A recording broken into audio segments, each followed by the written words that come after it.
Clara Bennett did not cry when her father pointed at her in front of the whole town and said, "Since nobody wants her, maybe the poorest cowboy in the valley will take her." She did not run. She did not beg.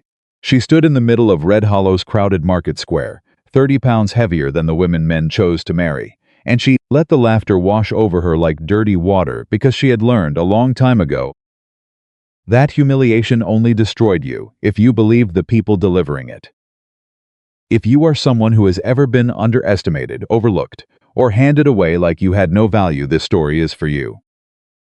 Please subscribe to our channel so you never miss a story, and drop a comment telling us what city you are watching from. I want to see exactly how far this story travels. The summer of 1881 arrived in Red Hollow, Colorado, the way it always did, loud, dry, and merciless. The market square filled up on Saturday mornings with the kind of noise that made the whole town feel alive. Wagon wheels grinding over packed dirt, men calling out prices for grain and rope and saddle leather. Women moving between stalls with baskets on their arms, trading gossip the same way they traded eggs, quickly and always at a profit. Clara Bennett had been coming to this market since she was 7 years old, first beside her mother and then, after her mother passed, alone. She knew every face in Red Hollow. She knew which farmers were honest and which ones soaked their grain before weighing it.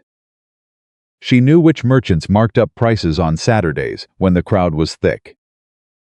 She knew which women smiled at you warmly to your face and pulled apart your reputation the moment you turned around. And they all knew her, not the way she knew them, not with any real understanding or fairness. They knew her the way people know a landmark, a fixed, unchanging thing in the landscape they had long since stopped truly seeing.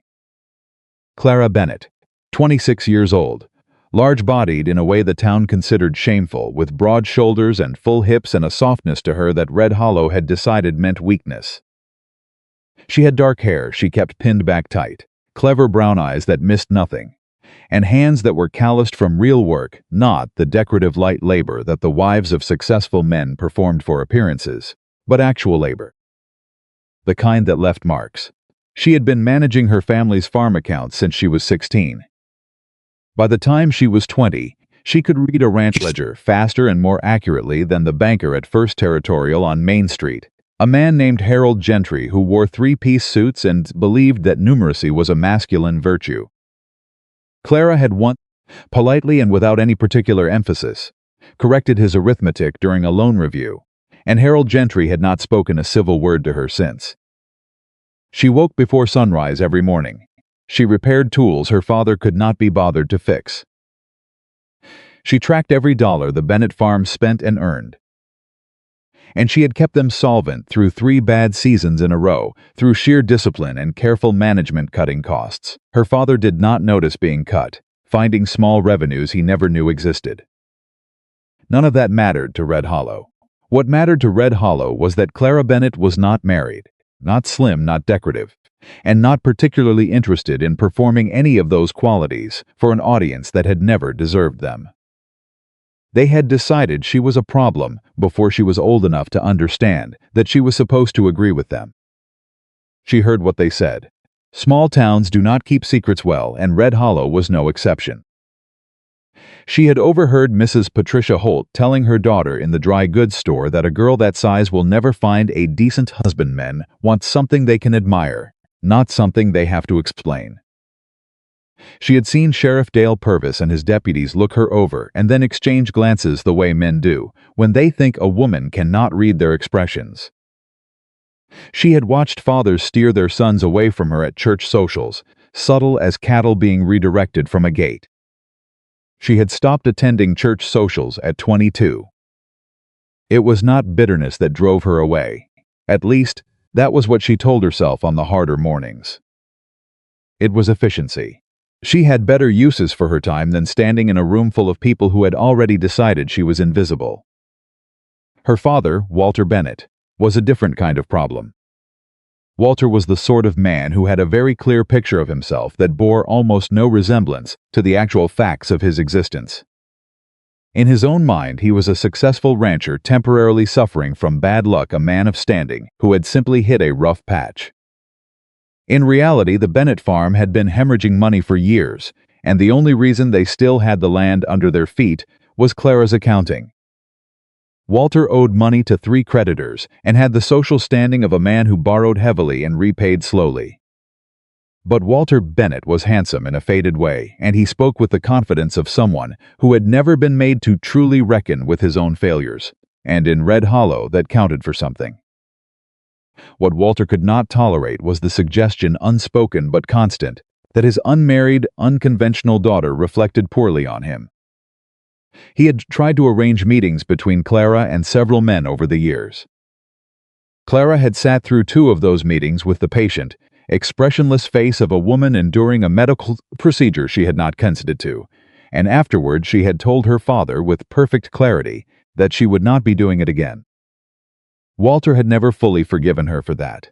On the Saturday morning that changed everything, Clara had come to the market to purchase supply books for the farm's records. Nothing more. She was moving through the stall near Henderson's Hardware when she heard her father's voice rise above the crowd, louder than it needed to be, performative in the way Walter's voice always became when he wanted an audience. "Fine animals, Jim. Your stock's looking healthy this season." She did not look toward him. She kept her eyes on the ledger books displayed on the table in front of her, running her fingers along the spines, checking the page counts and the quality of the binding. A good accounts book lasted 3 seasons if you treated it right. "Clara." Her father's voice sharper now, she turned. Walter Bennett was standing in the center of the market square with 3 of his acquaintances: Jim Fowler, who ran the grain supply, Thomas Acker, who owned the lumber yard, and Dale Purvis himself, the sheriff, who was supposedly on duty but seemed to spend a remarkable amount of his working hours socializing. They were all looking at her. Around them, the natural drift of market foot traffic had slowed the way it always did when something worth watching was developing. She walked toward her father because she had no graceful way not to. "Yes, sir. These men were just asking about your situation," Walter said, with a smile that Clara recognized immediately. It was his social smile, wide and easy and containing no warmth whatsoever. "I was telling them you're doing well." "I am," Clara said. Flat. Even. She was not going to perform for this audience. "She's a capable girl," Walter said to the men, in the tone of someone complimenting a moderately reliable horse. "Good with numbers. Works hard." Jim Fowler nodded in the vague, non-committal way of a man who had no real interest in the subject. Thomas Acker looked at Clara the way men looked at her, not unkindly, exactly, but with the particular blankness of someone seeing an object rather than a person. Dale Purvis was watching something across the square. "Problem is," Walter continued, and something in his voice shifted, something that made Clara's spine go still, "nobody in this valley seems to want to take her on permanently." He said it lightly, casually, like it was an amusing observation about the weather. Jim Fowler made a sound that was close to a laugh. "Hard to move certain stock," he said. The blood drained from Clara's face. She felt it go a cold, sudden descent, but she kept her expression where it was. Still, she had practice. "Maybe we're just not marketing her right," Thomas Acker said, and now he was grinning, and the small cluster of people who had drifted close enough to hear were smiling too, that specific crowd smile. The one that said they were enjoying being included in something at someone else's expense. Clara looked at her father. She looked at him directly, and for one moment she genuinely believed that he would see her looking and pull himself back. That something paternal would override whatever performance he was committed to delivering. Walter glanced at her and then looked away. He looked past her, toward the far end of the square, toward the feed store where a man was sitting on an old wooden bench outside, hat pulled low over his face, nursing what appeared to be a cup of coffee. He was wearing an old brown vest, worn through at the elbows. His boots were scuffed. His horse, tied at the post nearby, was a solid quarter horse that had clearly seen years of hard riding. "Cole Dawson," Walter called out, loud enough that heads turned across half the square. The man looked up slowly. "You're the poorest cowboy in this valley, aren't you?"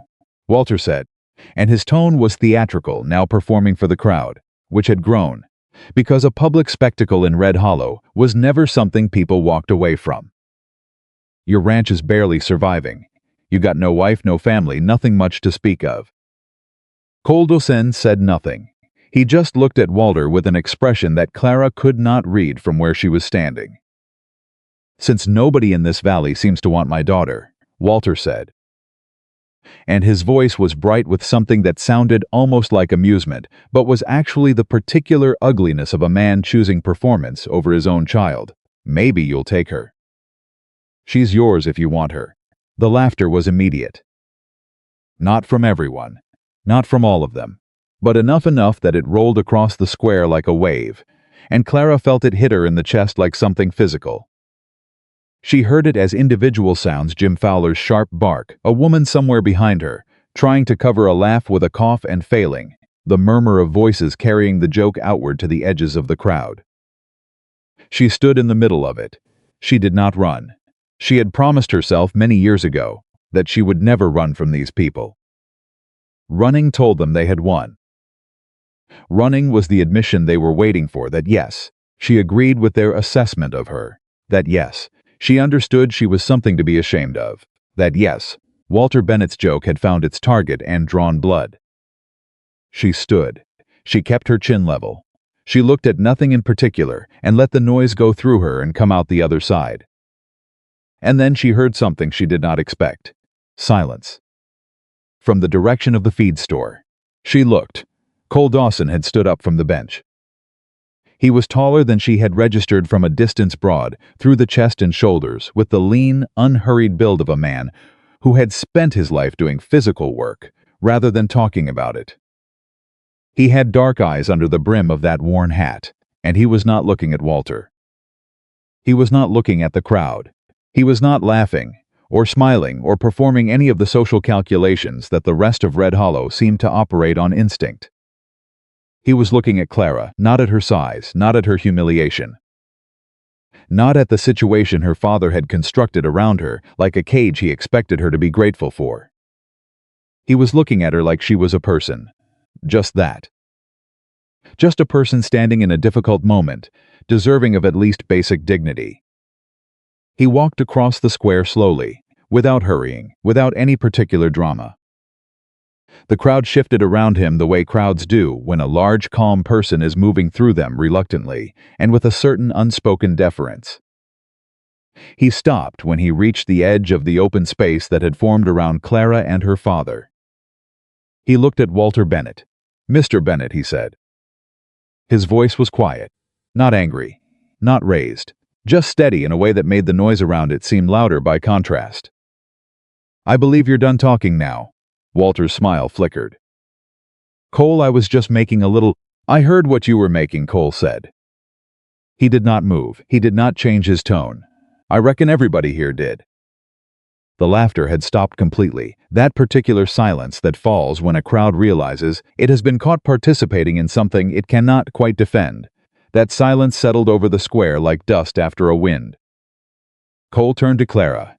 He took off his hat. It was such a simple thing. Such a small, ordinary gesture of respect. She had seen men tip their hats 1,000 times. But he took it completely off and held it against his chest, and he looked at her, straight at her, and said, "Miss Bennett, I apologize for your father's behavior. You didn't deserve that." Clara stared at him. She was fairly certain she had never, in her 26 years in Red Hollow, heard those words in that exact combination directed at her. "Thank you," she said. Her voice was steady. She was very proud of how steady her voice was. Cole nodded once, replaced his hat, and walked back toward the feed store without another word to anyone. The crowd dispersed slowly, the way crowds do when the entertainment has ended, without resolving the way they expected. The laughter did not return. Several people looked away from Clara with the particular discomfort, though, of those who had participated in something they now found harder to justify, in the quiet that followed it. Walter tried to speak. Clara turned away from him before he got a word out. She completed her purchase of the accounts books. She walked home. She did not cry until she was through the front door with it closed behind her, and even then she gave herself exactly 10 minutes and then stopped. Because grief was something she had learned to manage in measured amounts, the same way she managed everything else. She was not going to fall apart over Red Hollow. She had never let Red Hollow have that much of her. But that night, sitting at the kitchen table with the new accounts book open in front of her and the lamp burning low, she found herself thinking about Cole Dawson. About the way he had stood up from that bench. About the quiet, deliberate way he had crossed the square. About how he had addressed her with more basic courtesy than her own father had managed in years. She had heard things about Cole Dawson, the way you heard things about everyone in a town like Red Hollow. He had inherited a small piece of land on the western edge of the valley from his father, who had come out from Missouri years ago, with big ideas and moderate results. Cole ran cattle, not many, by the estimates people threw around, and he mostly kept to himself. He was not poor in the desperate sense, people said, but he was not prospering either. He worked his land alone. He came to town for supplies and stayed for as little time as possible. He was considered slightly strange for his refusal to engage in the social performance that Red Hollow considered mandatory. He did not attend dances or socials. He nodded to people and moved on. He was, as her father had publicly declared, the poorest cowboy in the valley. And he had been the only person in that entire square today who had treated her like a human being. She closed the accounts book. She told herself she was not going to think about it anymore. She thought about it the rest of the night. The following morning, before the sun had cleared the eastern ridge, Clara was outside splitting wood for the stove when she heard the sound of a horse coming up the road. She recognized the quarter horse first. Cole Dawson stopped his horse at the edge of the Bennett property and looked at her across the split-rail fence. He had the same worn hat, the same brown vest. He did not look like a man who had spent any time deciding what impression to make. He looked like a man who had decided something practical and come to execute it. "Miss Bennett," he said, "you got a moment?" Clara set down the axe. She walked to the fence but did not open the gate. "I have several moments," she said. "I'm not sure why you'd want one." "I wanted to offer you something." He reached into his vest pocket and withdrew a folded piece of paper. He held it out to her across the fence. "A job." She looked at the paper without taking it. "A job. My ranch records are a disaster," he said. "I've known it for years. I've been meaning to get someone in to organize them, and I haven't, and it's costing me. I need someone who can manage accounts, organize supply agreements, and keep track of operations." "I heard you do that kind of work." "You heard I do it for my father's farm," Clara said. "For free. I'd pay you fairly," he said. "Wages in line with what a bookkeeper in Denver would earn." "Maybe better." "Why me?" Cole met her eyes. "Because you're good at it. And because I watched you stand in that square yesterday without flinching, and that tells me something about how you'd work." "It might tell you I'm stubborn," she said. "That's what I need," he said. She looked at the piece of paper. She did not take it yet. "Mr. Dawson, I want to be clear about something before this conversation goes any further. I'm not interested in charity. I'm not interested in sympathy employment because of what happened yesterday. If you're offering this because you felt sorry for me, I'm not offering it because I felt sorry for you," he said. His voice was even. "I'm offering it because I have a real problem that needs a real solution, and you appear to be that solution. Whether yesterday happened or not." She held his gaze for a long moment. He did not look away. He did not shift or fidget or perform patience the way men did when they were actually impatient. He simply waited, with the stillness of someone who understood that some decisions deserved space. "Fair wages," she said, "fair wages. I make my own decisions about how the work gets done. I wouldn't have it any other way. And nobody, not you, not your ranch hands, not anybody in that valley treats me as charity. If that changes, I walk." "Understood," he said. She reached over the fence and took the paper. She unfolded it and read it. She read everything before she agreed to anything, a habit so deeply ingrained it was practically automatic, and found that it was a simple letter of employment. Honest wages stated plainly. No condition she objected to. No language she would have needed to argue out of. "I'll start Monday," she said. "I'll have the records ready," he said. He turned the horse and rode back down the road without theatrics or prolonged farewells, and Clara stood at the fence, holding the employment letter in both hands, and felt something she had not felt in a very long time. Not hope exactly. She was too careful for hope. Something closer to interest. The drive out to the Dawson Ranch on Monday morning took Clara 30 minutes by wagon, following the western road out of Red Hollow until it curved along the base of the ridge and then opened up into the valley proper. She had made this drive before, not to the Dawson property specifically, but through this part of the valley, and she thought she knew what to expect. She was wrong. The first thing she noticed was the fence line. Not a struggling frontier fence, patched and sagging. A proper fence, well maintained, running straight and level for as far as she could see in either direction. Then the cattle. She counted without meaning to, a habit from years of tracking livestock numbers for her father's records, and the count kept going, not dozens of head, but hundreds, spreading across the valley floor in healthy, well-fed groups. Then the outbuildings. A proper barn, a separate structure for equipment storage. A bunkhouse, a smokehouse, a well with a hand pump rather than an open bucket pull. And then the house. It was not a mansion, it was not the kind of ostentatious display that wealthy men put up in towns to announce their status. But it was solid and well-built and real, with a broad front porch and good timber and a stone foundation. And it sat in the middle of that working ranch like it had been there a long time and intended to stay. Clara pulled her wagon to a stop. She sat there for a moment, looking at it. Then she said very quietly, and to no one in particular, "What in the world?" Cole was waiting on the porch. He came down the steps when he saw her and helped her down from the wagon with the automatic courtesy of a man who had been raised to do it not performatively, just reflexively. "This is your ranch," Clara said. It was not quite a question. "It is," he said. "This is Mr. Dawson. There are several hundred head of cattle in that field." "Closer to 400, he said. "Maybe more. That's one of the things I need the records to tell me." "The town thinks," she stopped. "Poor," he said. "Yes, I know." She turned and looked at him directly. "How does a man own this much land and have the whole town believing he's barely surviving?" Cole looked at her for a moment, as if deciding something. Then he said, "Come inside. I'll show you the records, and then I'll answer that." The records were, as advertised, a disaster. He had not been exaggerating when he called them chaotic.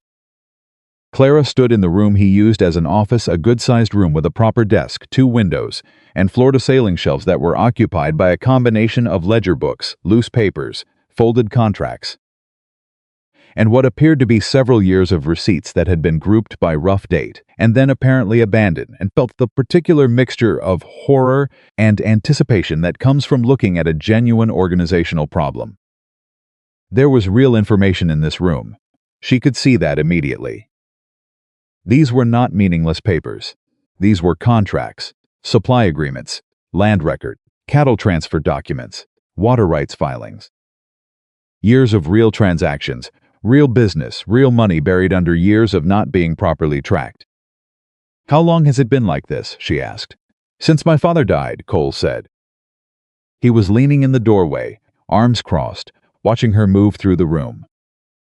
7 years, she repeated. "He kept the records. When he was gone, I kept the operation running and let the paperwork accumulate. I know it was a mistake. It's a significant mistake," she said, pulling a ledger from the shelf and opening it. The entries were inconsistent, sometimes detailed, sometimes nothing but a date and a dollar amount with no context. "Do you have any idea what this has cost you?" "I know I've lost money I shouldn't have lost," he said. "I just don't know exactly how much." She looked up from the ledger. "I'll find out exactly how much." "I know you will," he said. And there was something in the way he said it, simple, matter of fact, without qualification, that landed differently than she expected. She looked back at the ledger. "You said you'd answer my question."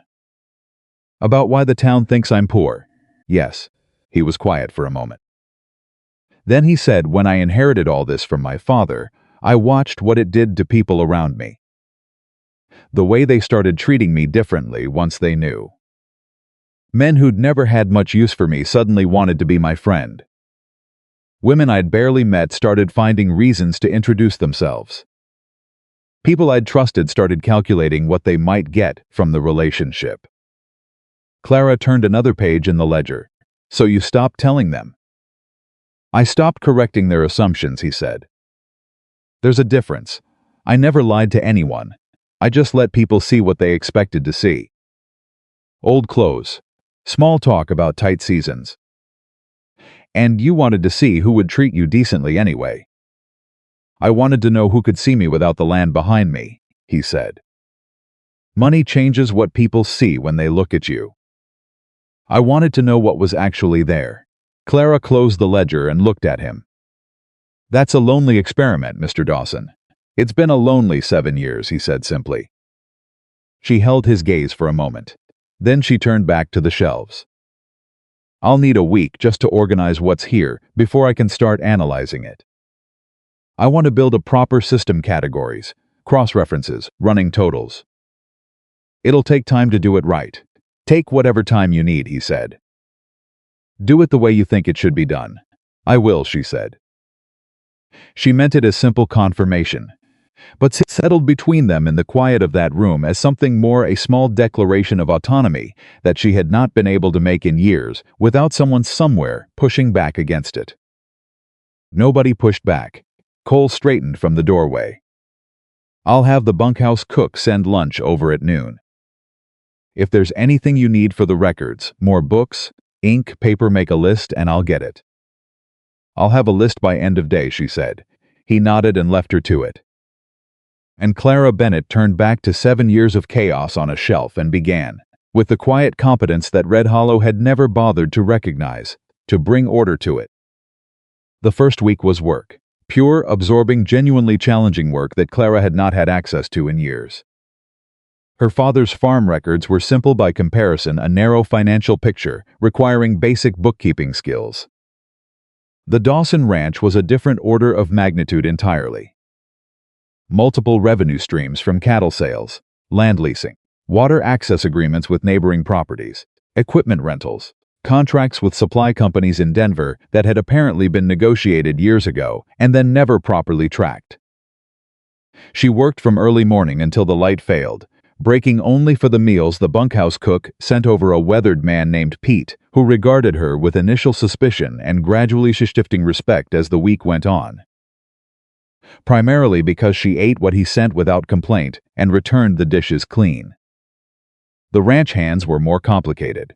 There were 8 of them, a mix of ages and backgrounds, and they ranged in their response to her from cautious neutrality to barely concealed skepticism.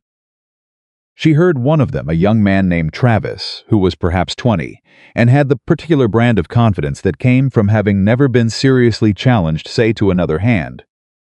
Within hearing distance, but apparently not caring, don't know why he hired a woman for this. Can't be any worse than before, I suppose. Clara filed Travis under management problems she would address when she had enough leverage. The one who surprised her was a man named Hector, a compact Mexican cowhand in his 30s, who had worked the Dawson Ranch for 6 years. On her 3rd morning, she found a discrepancy in a supply agreement for feed corn, a recurring order with Henderson's in town that appeared to have been overcharging the ranch by a consistent margin for 4 years. She was working through the math when Hector appeared in the office doorway with a water bucket she had not requested. You found the corn problem, he said, looking at what she had spread across the desk. You knew about it, she asked. Knew something was off for a long time, he said. Couldn't prove it. Mr. Cole's not a numbers man. He set down the water bucket. You going to fix it? I'm going to document it thoroughly. And then yes, she said. Is there anything else I should know about? Hector looked at her for a moment with the appraising look of someone deciding whether trust was warranted. Then he said, the West Pasture Water Agreement. Something's wrong with it. I don't know what, but the numbers Mr. Cole gets paid every year don't match what the Henderson family pulls from that water. Clara wrote it down. Thank you.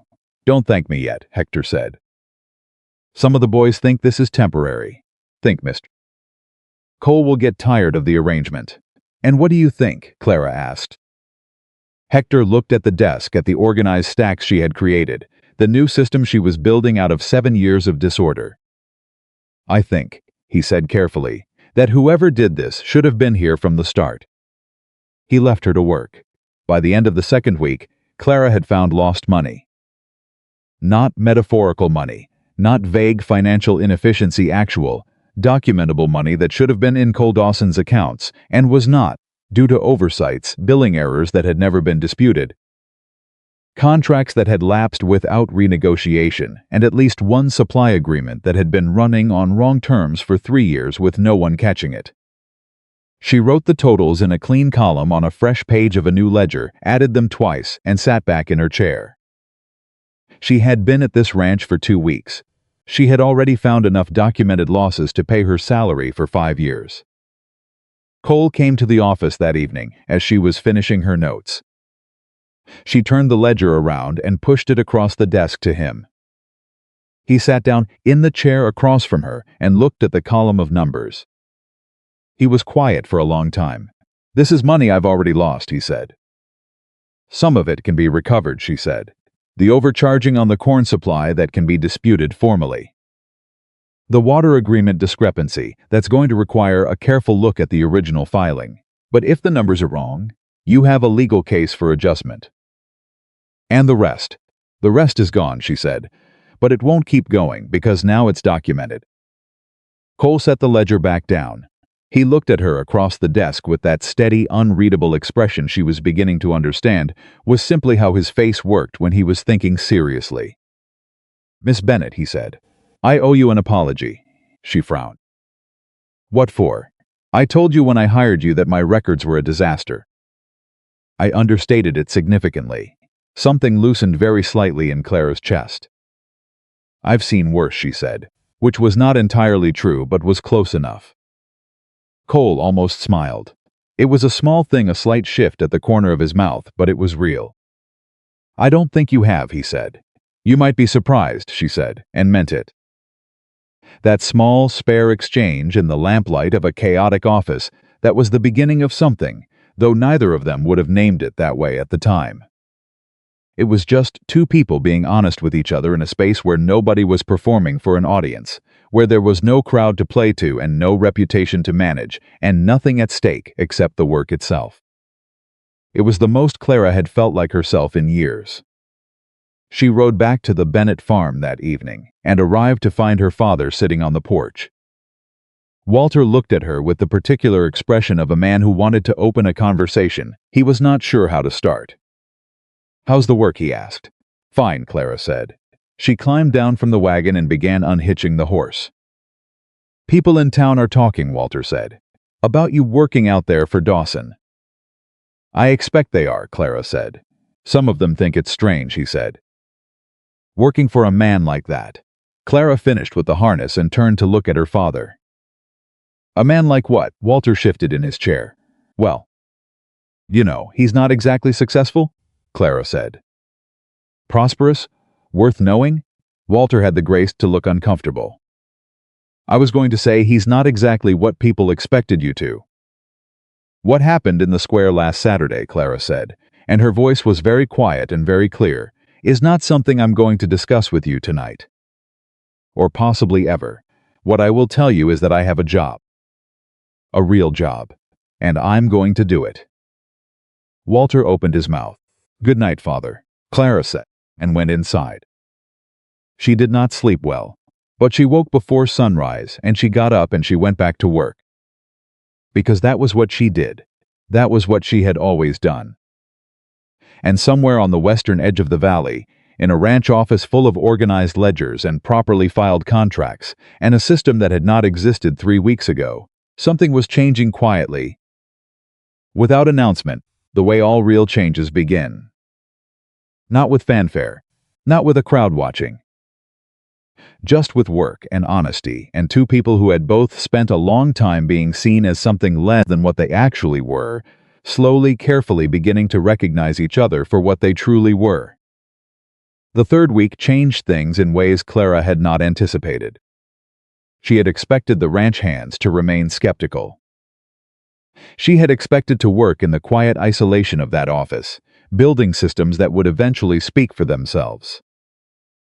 She had not expected the morning she walked into the barn and found Travis, the young hand who had dismissed her loud enough to be heard, standing over a horse that was down on its side, sweating and breathing wrong. "How long has she been like this?" Clara asked. Travis looked up. His face was stripped of the casual confidence he usually wore. "Found her an hour ago. I don't know what to do, mister." Cole's out checking the north fence line. Clara was already moving toward the horse. She knelt beside the animal, a chestnut mare she had seen in the pasture, young, well-built, and put her hands along the horse's flank. The skin was hot. The breathing was labored and irregular. "She's colicking," Clara said. "When did she last eat?" "Last night. Same as the others. What did you give her?" "Same feed as always." Travis hesitated. "Actually, Pete switched the grain supply this week. Picked up a different batch from Henderson's when the usual order was delayed." Clara looked up at him sharply. "Get her up right now." "She cannot stay down. Walk her, keep her moving, slow and steady, no stopping." "I need you to do that and not stop regardless of what she does." "I know how to walk a horse," Travis said, and some of the old defensiveness was back, but under it now was something else, something that sounded like genuine fear for the animal. "Then do it," Clara said. "I'll be right back." She went to the office at a pace just below a run and pulled the new supply file she had created the previous week. She had flagged the Henderson's corn order. She had noted the switch in supply vendor for this week's grain because it had appeared as an unplanned expense in the ledger. She found the record, read the details, and then went back to the barn. "Stop the grain from this batch," she told Hector, who had appeared by then. "Don't let any of the other horses near it until we know what's in it." "Has anyone else in the herd been fed from this supply?" "Not yet," Hector said. "Morning feeding was about to start." "Hold it. Pull the old feed from the reserve stock." She turned back to Travis. "Keep walking her, slow circles. Do not let her roll." She stayed in that barn for 4 hours. Travis walked the mare without complaint, without rest, without any of the casual commentary she had come to expect from him. Hector managed the other horses and the feed situation with quiet efficiency. Pete, who had wandered over from the bunkhouse with a coffee cup and nothing particular to do, ended up running water when Clara asked for it without a moment's hesitation. When Cole returned from the fence line and rode into the yard, the first thing he saw was Clara on her knees in the barn doorway, and his face went through several things in rapid succession. He was off his horse before it had fully stopped. "It's the grain," Clara told him before he could ask. "New batch from Henderson's. Something's wrong with it." "Your mare colicked. She's stable now. Travis has been walking her." "I'd recommend a veterinarian look at the batch before you feed any more of it to the herd." Cole looked past her into the barn. Travis was still walking the mare, moving slowly, talking to the horse in the low, quiet murmur that experienced horsemen used, completely absorbed in the task. Cole watched him for a moment. "She going to be all right?" he asked. "I think so," Clara said. But it was close. Cole turned to look at her. She was dusty, there was hay in her hair, and she had rolled her sleeves up and at some point gotten something she didn't want to think too carefully about what on her right boot. She looked nothing like the composed woman who had arrived at his office that first Monday morning. "You saved her," he said. "Travis saved her," Clara said. "I just figured out what was wrong and told him what to do." Cole looked back at Travis. Then he looked at Clara. "That's not a small distinction to make, Miss Bennett." She didn't have an answer for that. She went and washed her hands at the pump. But something had shifted in that barn, and everyone felt it. Travis came to her the next morning, not swagger first, not skepticism as armor, and told her straight that he was sorry for what he'd said the first week. He said it plainly, the way young men say things when they've had a genuine experience that reorganized their thinking. "I didn't know what you could do," he said. "I reckon most people don't." "Most people don't bother to find out," Clara said. "But I'll take the apology." She did not make more of it than it was. She did not lecture him. She went back to the ledger she had been working through, and Travis went back to the horses, and that was that. Except that it wasn't, because from that day forward, the atmosphere in the Dawson Ranch was different. The men stopped treating her like a temporary inconvenience and started treating her like part of the operation. Small things, but real ones. Hector started leaving her notes about supply discrepancies he noticed during his rounds. Pete started asking her before he submitted food orders whether she needed anything for the office. Travis, who was apparently trying to make up for 3 weeks of attitude in compressed time, started providing daily horse condition reports that she hadn't asked for but proved genuinely useful for tracking feed costs. The work deepened. Clara had started with the immediate financial problems, the documented losses, the billing discrepancies, the expired contracts, but by the 4th week she was into the structural issues, the things that had been quietly costing the ranch money for years, without any single incident large enough to force attention. Inefficiencies in the supply chain. Pricing agreements that had not been renegotiated since Cole's father had made them, back when the Valley economy was different. Water rights agreements written in language that Clara suspected had been deliberately vague on the part of whoever had drafted them. She spent a full afternoon on the water agreement Hector had mentioned, the one with the Henderson family for access to the West Pasture watershed. The original document was buried in the back of a file she had excavated from the bottom shelf in her 2nd week, and when she finally unfolded it and read it properly, something cold settled in her chest. The agreement was clear. The payment formula was clear. And the payments Cole had been receiving for the past 6 years were wrong. Not slightly wrong. Significantly wrong. Enough to represent a meaningful sum over 6 years of consistent underpayment. She checked her math 3 times. Then she sat back in her chair and looked at the ceiling for a moment, working through the implications. The Henderson family was well connected in Red Hollow. Jim Henderson sat on the town council. His brother managed the grain supply store, the same store that had provided the bad grain batch that nearly killed the mare. The same family. She put that thought away to examine later and focused on what she could prove. The numbers were what she could prove. She built a complete accounting of the payments made versus the payments owed, organized it chronologically, attached the relevant sections of the original agreement, and had the full documentation laid out on Cole's desk when he came to the office that evening. He read through it without speaking.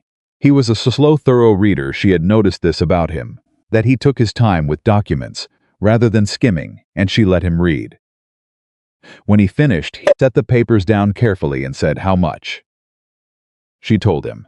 He was quiet for a long time. "That's been going on for 6 years," he said. "Since your father died," Clara said. "Whoever drew up the payment schedule may have assumed you wouldn't notice the discrepancy. Or," she said, choosing her words carefully, "may have been confident you wouldn't have anyone looking closely enough to find it." Cole looked at her across the desk. "You think it was deliberate?" "I think the formula in the agreement is explicit enough that a mistake seems unlikely," she said. "I think someone made a calculation about what you would and wouldn't catch. I think that calculation was wrong." The muscle along Cole's jaw worked. He looked at the papers again. "What do we do about it?" "You have several options," Clara said.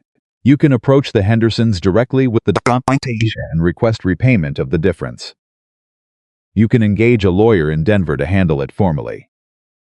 Or you can do both, begin the conversation directly, with the lawyer prepared to move if the conversation doesn't produce results. Which do you recommend?" "I think you should talk to a lawyer first," she said. "Before you say a word to Jim Henderson. Get your position established legally before you give him any opportunity to respond." Cole nodded slowly. Then he said, "You said his brother runs the grain store." "Yes," Clara said. "The same grain store that supplied the batch that nearly killed my mare." "Yes," Clara said, "I noticed that." They looked at each other across the desk. "I don't want to say something I can't prove," Clara said, "so I won't. But I would recommend being very careful about supply sourcing going forward and documenting everything." "Already doing that," Cole said. He pushed back from the desk and stood. He walked to the window, not looking out at anything, just standing there, thinking. When I started this, he said, letting people assume I had nothing, I thought the biggest risk was loneliness. Being unknown. I didn't think about what it would give them room to do. Clara said nothing. She waited. I should have had someone in here years ago, he said. You have someone now, she said. He turned from the window. That small shift at the corner of his mouth, again not quite a smile, but close to one. I do, he said. She gathered her notes and said good night and rode back to the Bennett farm. And she did not let herself examine the warmth in her chest too carefully because she was a practical woman, and practical women did not build things on uncertain foundations.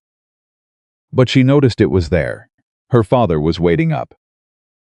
He was sitting at the kitchen table with a cup of coffee that had long gone cold, and he had the particular look of a man who had been rehearsing a conversation for some time and was no longer sure of his opening. Sit down, Clara, he said. She sat. Mrs. Hollis came by today, he said. Mrs. Hollis was one of the women who considered herself the primary administrator of Red Hollow's social reputation.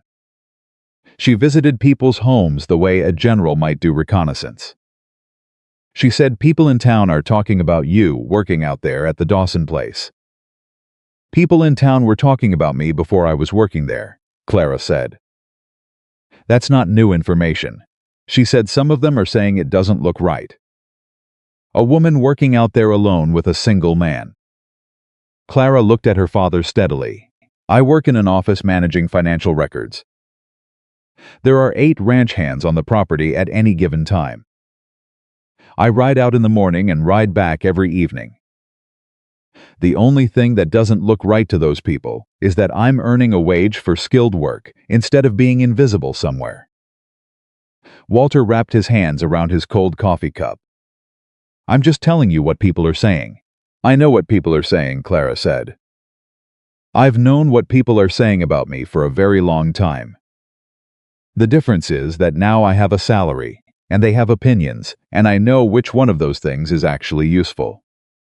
Walter was quiet. Father, Clara said, and her voice dropped in a way that was not unkind but was very clear. What happened in the square?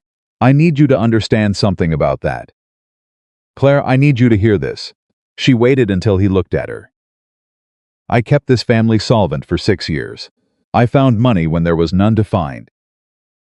I fixed things you didn't know were broken. I did all of that because it was my family, and I believed in doing what needed to be done. She stopped. And then you stood up in front of our entire town and made a joke of me. You made me a punchline. In public. In front of everyone who was already looking for a reason to dismiss me. Walter's jaw tightened. I'm not telling you this to wound you, Clara said. I'm telling you because I need you to understand why I'm going to keep this job and why your opinion of whether it looks right is not something I'm able to factor into my decisions anymore. The silence in that kitchen was the longest one they had ever shared. I know I was wrong, Walter said finally. His voice was rough. That day, I know it. I know you know it, Clara said. That's a start. She went to bed. She lay awake for a while, not thinking about her father, but thinking about the water rights document, and the Henderson family and the supply chain problem and 6 years of underpayments. And somewhere in the middle of turning it all over in her mind, she fell asleep. The lawyer came from Denver 2 weeks later. His name was Arthur Crane, and he was a compact, precise man in his 50s who dressed better than anyone Clara's had seen since leaving Denver and read documents the way Clara read them thoroughly, without assuming he already knew what they said. Cole had retained him on Clara's recommendation after she had written up a complete summary of the water rights situation with full documentation attached. Arthur Crane read her summary in the office and did not speak for a long time. Then he looked up and said, Miss Bennett, did you prepare this? I did, she said. Who experience, she said. And my own reading. He looked at the summary again. This is the most organized legal and financial documentation I have received from a client in my 30 years of practice. Cole, who was sitting in the corner of the room, said nothing. But Clara could see him not saying it with some satisfaction. Arthur Crane confirmed what Clara had suspected: the underpayment was documented, provable, and legally recoverable. He also had thoughts about the broader pattern she had outlined, the connection between the instant grain supply and the water rights agreement. He was careful about it. The way good lawyers were careful, he did not assert what he could not prove, but his eyes, when he looked at her across the desk, were very sharp. "There may be more here than a simple billing dispute," he said. "I believe there may be," Clara said, "but I've only documented what I can document." "That's all you ever need to do," he said. "The law does the rest." He went back to Denver with a briefcase full of Clara's organized documentation and a retainer from Cole Dawson, and Clara went back to work. The Henderson situation was not yet public knowledge. Cole was allowing Crane to move through the legal process carefully, and Clara understood the strategy: you did not announce your hand before you were ready to play it. But word traveled in small towns through channels that had nothing to do with official announcements. And something in the way Jim Henderson looked at her the next Saturday when she came to town for supplies told her that he knew something was moving. He stepped into her path on the main street, deliberate and unhurried, the way men stepped into paths when they believed themselves to be obstacles worth encountering. "Miss Bennett," he said, "I hear you're doing books for the Dawson place." "That's right," she said. "Interesting work for a woman," he said. "All those numbers. I find it interesting," she said. He smiled. It was a social smile, the same species as her father's market day smile, wide and containing nothing genuine. "Cole's a strange one. Never did understand why he lives the way he does. Man with his land should be doing a lot better." "He is doing better," Clara said. "Significantly better." Something behind Henderson's eyes moved. "Just a fraction. Just enough," well, he said. "Good for him." He stepped aside and let her pass. She did not look back, but she walked the rest of that street with every nerve in her body alert, because a man who stepped into your path to tell you he wasn't worried was almost always a man who was. Cole met her when she rode back in. "Henderson spoke to me in town," she said, before she was fully down from the wagon. "I know," Cole said. "His brother was at the feed store when Travis went for supplies this morning. Asked a lot of questions about operations." They looked at each other. "He's worried," Clara said. "He should be," Cole said. "We need to move faster," she said. "If he suspects what Arthur Crane is building, he may try to complicate the documentation." "Are there any original records still at the Henderson property? Anything related to the agreement that isn't already in our file?"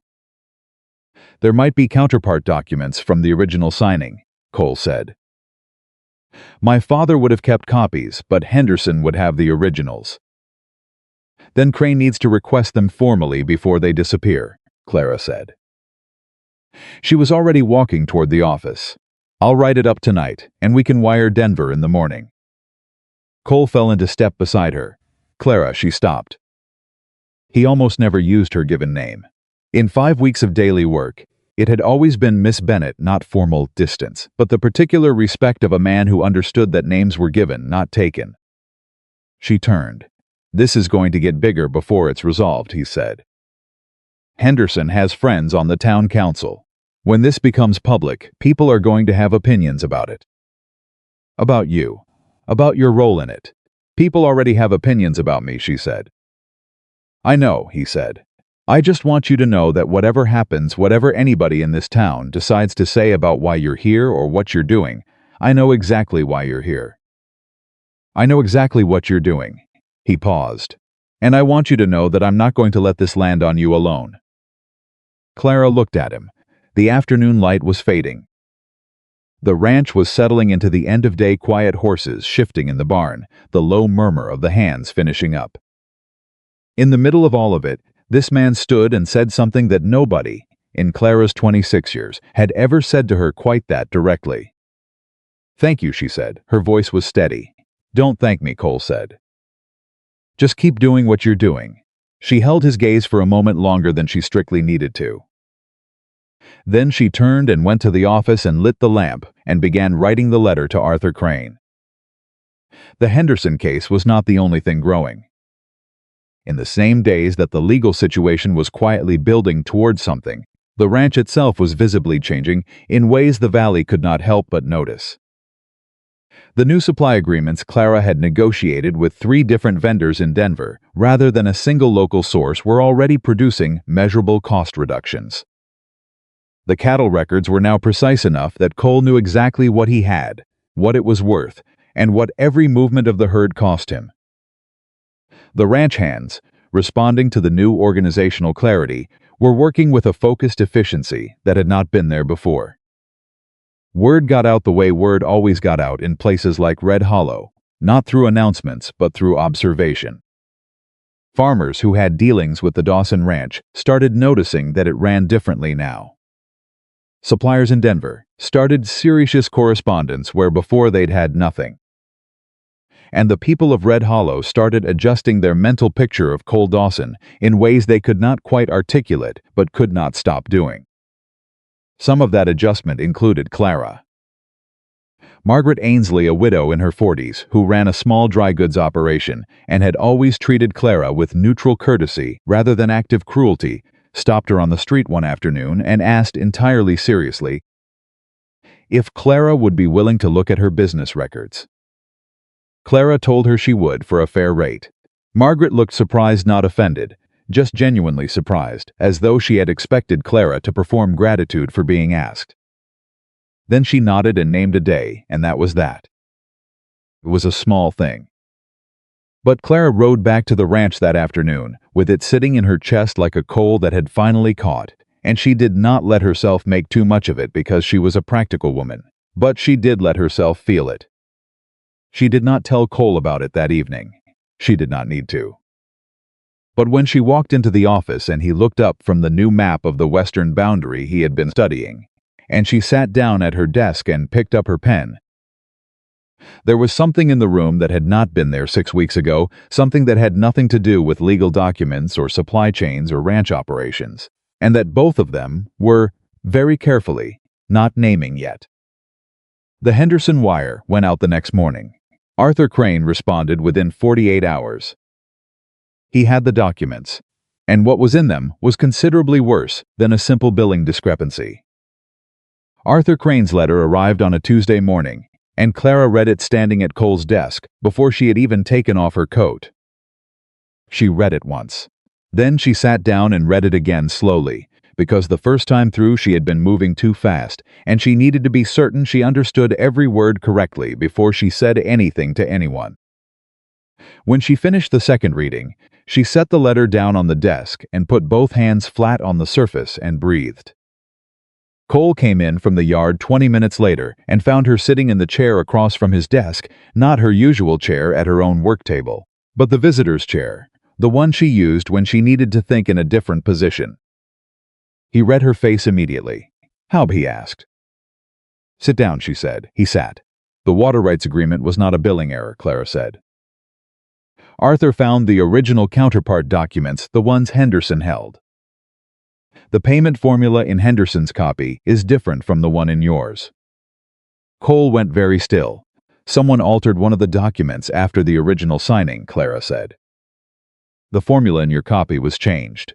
Arthur has a notary who can establish when the alteration was made, based on the ink composition and the paper. He is confident it was done within a year of your father's death."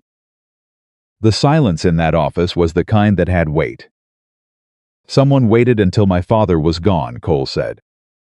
"Yes," Clara said. "And then changed the payment formula. In the copy they knew you would be the one holding, because they calculated that a man running a ranch alone, with no bookkeeper and no lawyer, would never catch the discrepancy." Cole looked at the letter on his desk. He did not pick it up. "The Henderson family has been doing business in this valley for 30 years. "I know," Clara said. "Jim Henderson sits on the town council. His brother supplies half the valley's grain. His sister is married to Dale Purvis." Clara had not known that last part. She filed it in a drawer in her mind, labeled things that changed the picture. "Arthur wants to know how you want to proceed," she said. "He can file the fraud claim in territorial court within the week. He says the documentation is strong. He says," she paused, and I'm reading his exact words here, The evidence as compiled by Miss Bennett is among the most thorough and prosecution-ready documentation I have encountered in my practice. The Henderson family's exposure is significant. Cole looked at her. He's complimenting your work, he said. He's describing the documentation, Clara said. What I need from you right now is a decision, because once Arthur files, this becomes public. The entire valley will know. Henderson will know. And whatever he decides to do in response, he will do quickly. Cole stood up. He walked to the window, that same move she had come to recognize, the one he made when he was thinking something through completely before he committed to it. File, he said. File this week. You understand what that means for your position in this town, Clara said. Henderson has allies. There will be people who defend him. There will be people who decide that challenging him is a problem, and that we are the problem. Cole turned from the window. Clara, that man stood over my father's grave and then walked back to his house and changed a document. He has been taking money from this ranch for 6 years. Money that belonged to my father's legacy. His voice was even, but underneath it was something that had the quality of bedrock, immovable and very, very old. File the claim. I'll wire Arthur this afternoon, Clara said. She did. The response came 2 days later. Arthur Crane had filed. The territorial court had accepted the case, and Jim Henderson had been served notice before noon on Thursday. By Thursday evening, all of Red Hollow knew. Clara found out how completely the news had spread when she rode into town Friday morning for the weekly supply run and felt the difference the moment she passed the first building on Main Street. It was not dramatic. Nobody called out to her. Nobody made a scene. But the quality of attention she received had changed. People looked at her differently, with a sharpness that had not been there before, and in that sharpness she could already see the valley dividing itself into positions. Mrs. Patricia Holt, walking out of the dry goods store, saw Clara and looked away so deliberately it was almost theatrical. Margaret Ainsley, coming the other direction, caught Clara's eye and gave her a short, firm nod. Those two gestures told Clara most of what she needed to know about how this was going to go. She was at Henderson's grain store, not Jim's, the brothers selecting supply items from the list Hector had given her, when Roy Henderson came out from behind the counter. He was a broader man than his brother, with less polish and more direct animosity, and he did not bother with social preliminaries. "I want you out of my store," he said. Clara did not look up from the shelf immediately. She finished reading the label on the item in her hand, replaced it, and then turned to face him. "I'm a paying customer making a legal purchase." "Not in my store, you're not," Roy said. "Not anymore. You and whatever you think you're doing out there at Dawson's, you're not welcome here." A woman behind Clara made a sharp intake of breath. Two men near the door went quiet. "Mr. Henderson," Clara said, and her voice was the same voice she used when she found a billing error, level, clear, and carrying no particular heat. "If you'd like to refuse my business, that is your legal right.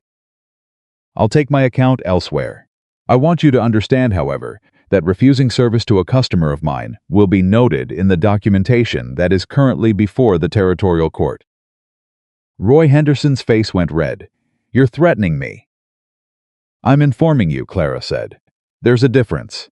She picked up her supply list and walked out of the store. Her hands were shaking by the time she reached the wagon. She pressed them flat against the wagon board and breathed until they stopped, and then she climbed up and drove back to the ranch without stopping anywhere else on Main Street. She told Cole what had happened. She told it plainly, without embellishment, the way she told him everything. "Roy Henderson told you to get out of his store," Cole said. "Yes, in front of witnesses, at least 4, she said. Cole nodded. His jaw was doing the thing it did when he was controlling his response carefully. "I'll make sure Arthur knows. I already wrote it down," Clara said.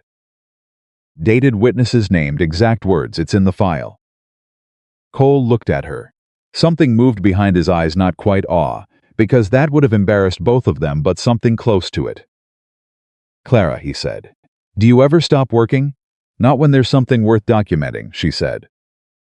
That almost smile again. "No," he said. "I don't suppose you do." The following week brought more pressure, and it came from a direction Clara had not fully anticipated. Dale Purvis, the sheriff, Jim Henderson's brother-in-law, came to the ranch on a Wednesday morning with the particular authoritative posture of a man who wanted to seem official without quite committing to anything actionable. Cole met him on the porch. Clara was in the office with the window open, and she heard every word. "Cole," Purvis said, "I heard about the court filing." "I expect you did," Cole said. "I wanted to come out personally to talk to you before this gets further than it needs to." "It's already in front of a territorial judge," Cole said. "I'd say it's as far as it needs to be." Purvis shifted his weight. "Jim is a reasonable man. He's willing to discuss the situation privately. Settle this without making it a public spectacle." "Jim already had 6 years to settle this privately," Cole said. "He chose a different approach. Now, Cole, let's..." "Dale." Cole's voice was quiet, the kind of quiet that was not softness. "That man altered a legal document while my father's grave was still fresh. You're standing on my porch, asking me to be reasonable about that. I'd like you to think about that for a moment, and then tell me what you'd do in my position." Purvis was quiet. "I thought so," Cole said. "You're welcome to ride back and tell Jim that the court process will run its course." "People in this town are saying things," Purvis said. It was a shift in approach, a retreat from official to social. "About the woman you've got managing your books. Some of them are wondering whether she had an agenda coming in. Whether this whole thing was planned to go after Henderson." Inside the office, Clara's pen went still. "Miss Bennett," Cole said, and his voice was very clear, "found document fraud that happened before she was ever employed on this ranch. The fraud existed. She found it.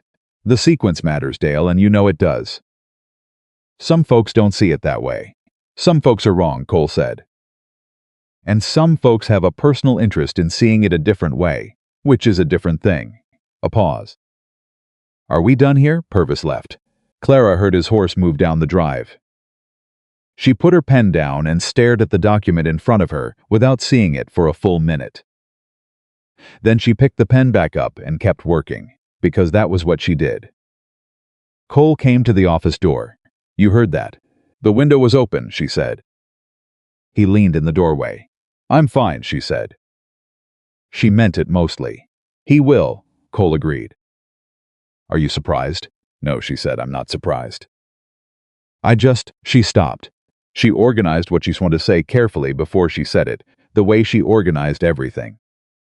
"I'm aware that my presence here has complicated your position. That the things people are willing to say about why I'm here, about my motives, are things they wouldn't say if I were a man." "I know that," Cole said, "and I want you to know that I understand the cost of that. For you." Cole was quiet for a moment, then he said, "Clara, I want you to listen to me carefully." He stepped into the room and sat down in the visitor's chair across from her desk. "When I hired you, I knew exactly what this town was. I knew what they thought of me. I knew what they thought of you. I made a decision based on what I knew was right, not on what Red Hollow would approve of." He looked at her directly.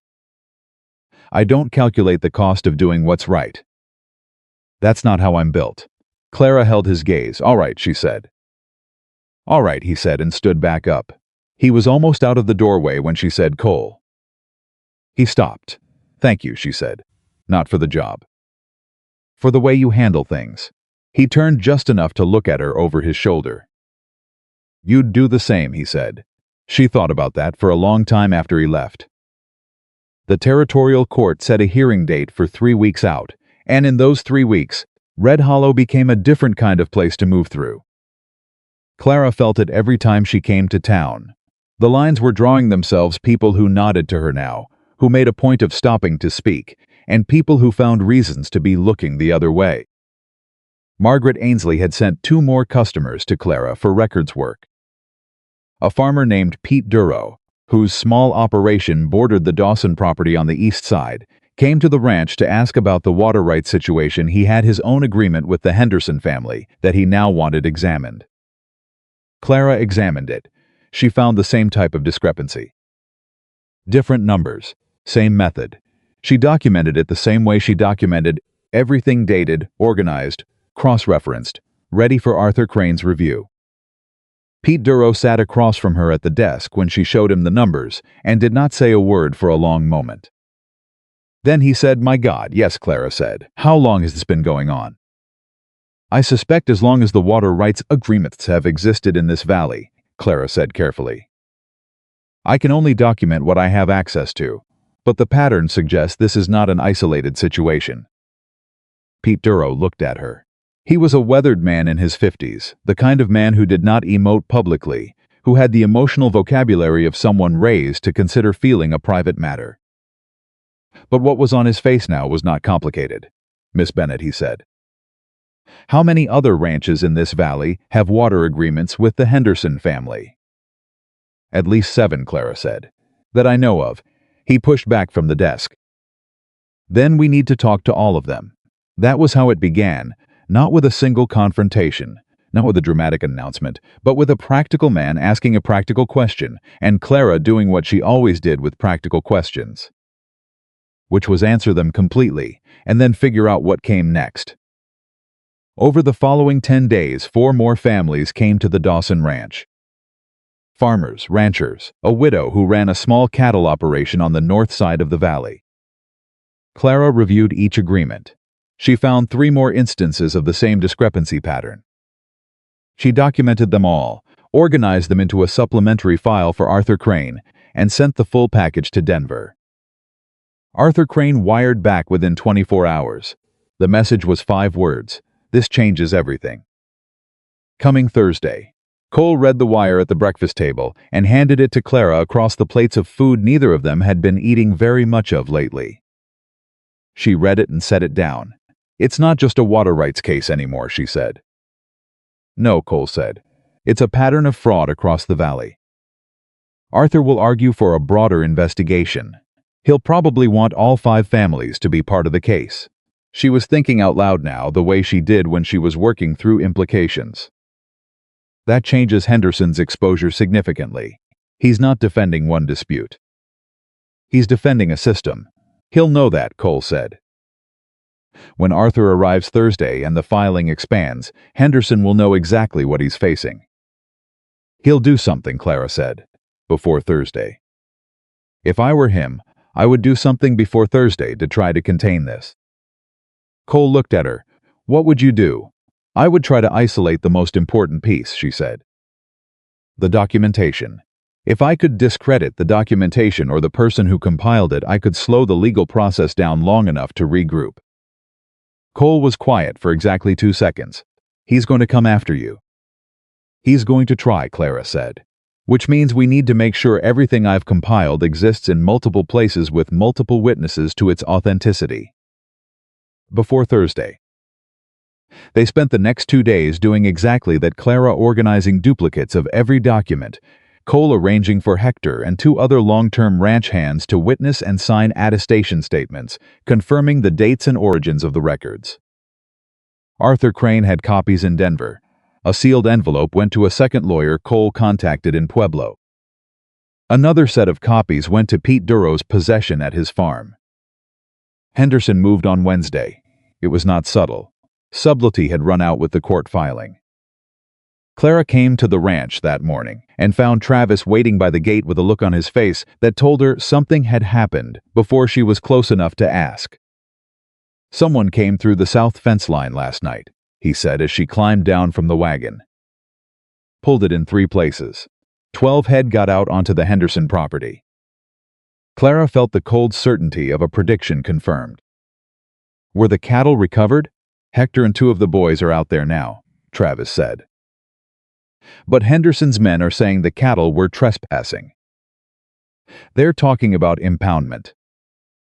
Clara turned and went straight to the office and wrote 3 letters in 20 minutes, one to Arthur Crane, detailing the fence interference and cattle situation, one to the county land office documenting the incident, and one to Sheriff Dale Purvis, formally reporting property damage and requesting investigation, which she knew would produce nothing from Purvis, but which created a paper trail she intended to be very legible. She gave Travis the letters, and told him to and deliver all three personally, get signed receipts of delivery for each one, and come back with those receipts. Travis looked at the letters in his hand. He's trying to tie Mr. Cole up in cattle disputes so he can't focus on the court case. Yes, Clara said. Go. Travis went. She was still at the desk when Cole came in from the south fence line. He had dust on his coat and something in his expression that was not anger precisely, but was in the same territory. Crane needs to know about the fence, she said before he spoke. I've already sent it. He stopped in the doorway. Of course you have. The cattle situation is a distraction, she said. Henderson wants you managing cattle problems while he manages the legal problem. We don't give him that. The cattle are on his property, Cole said. Hector will recover the cattle, Clara said. You have Arthur Crane arriving Thursday with an expanded fraud case affecting 5 families in this valley. That is where your attention needs to be. She paused. Can you trust Hector to handle the south fence? Completely, Cole said. Then let him handle it.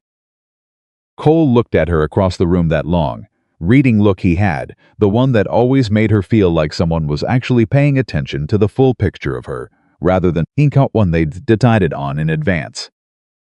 How are you doing? He asked. Not about the work. Not about the documentation.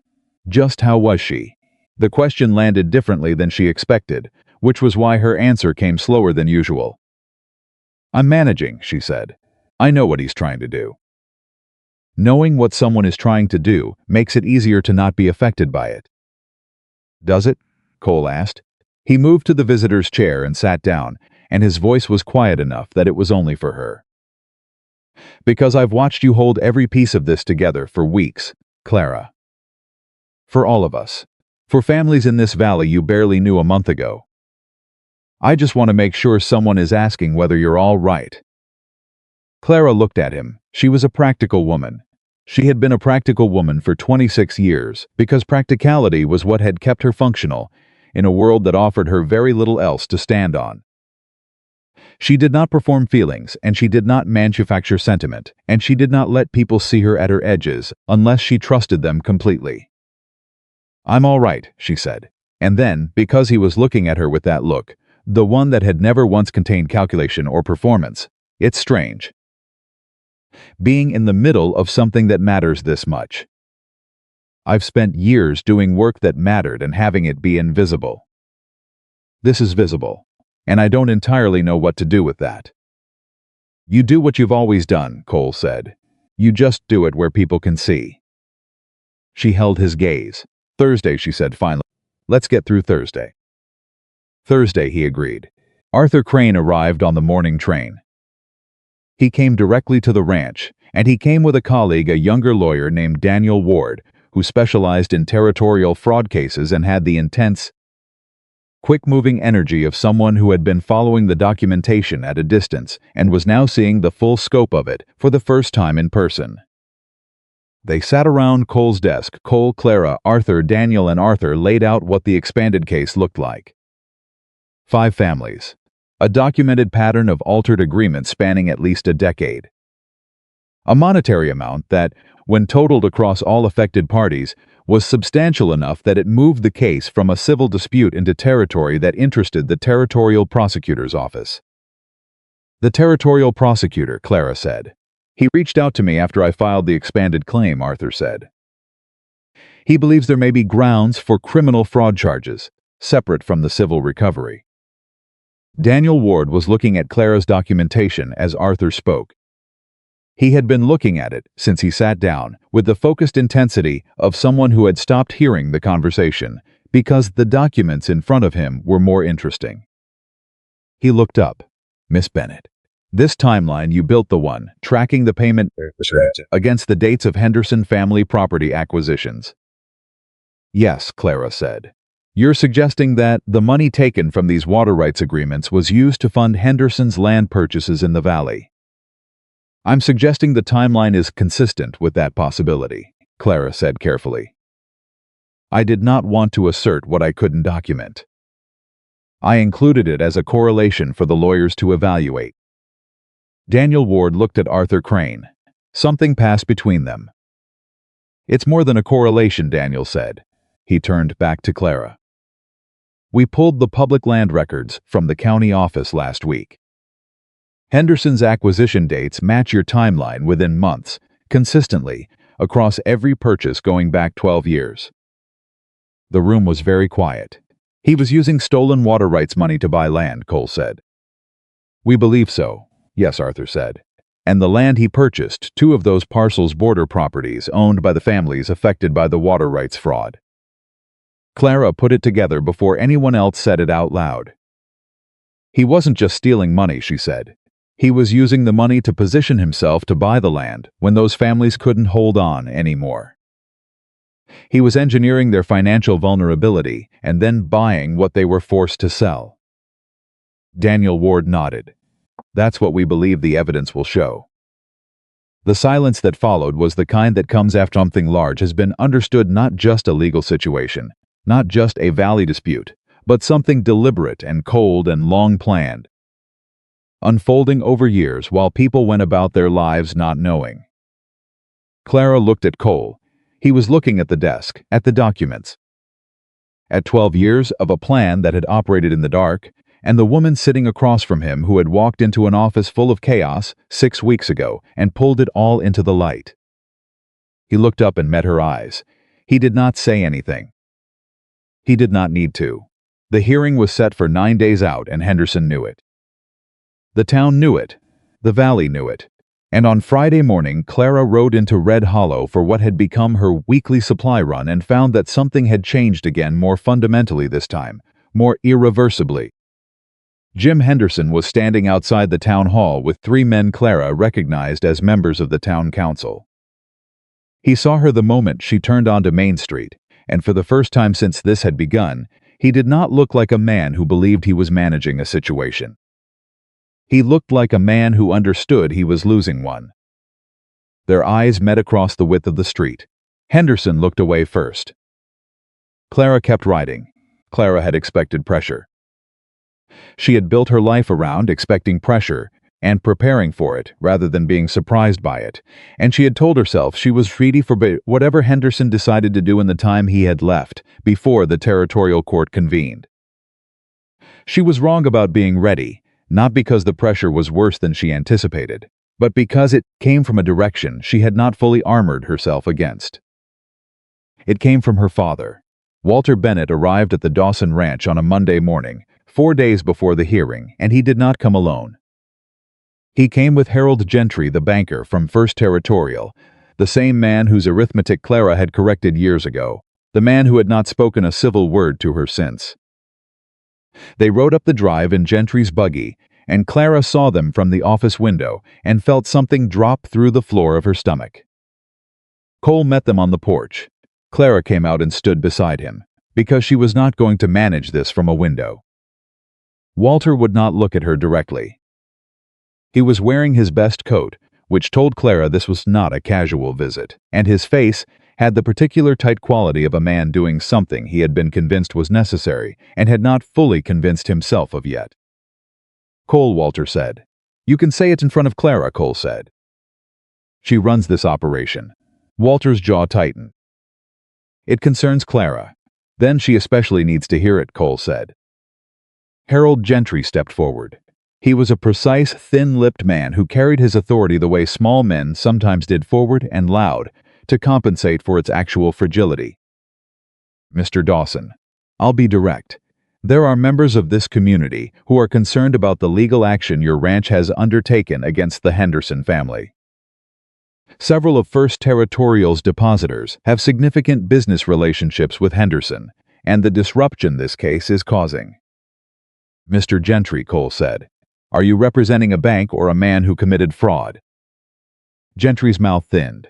I'm representing the financial stability of this community. Jim Henderson was the one who destabilized it, Cole said. For 12 years. That remains to be proven, Gentry said. That's what courts are for, Cole said. Gentry shifted tack. He looked at Clara with the expression he had used since she corrected his arithmetic, not quite hostility, but the specific dismissiveness of a man who had decided a person was a problem and was looking for the cleanest way to say so. Miss Bennett, you have been instrumental in compiling the documentation for this case. I have, Clara said.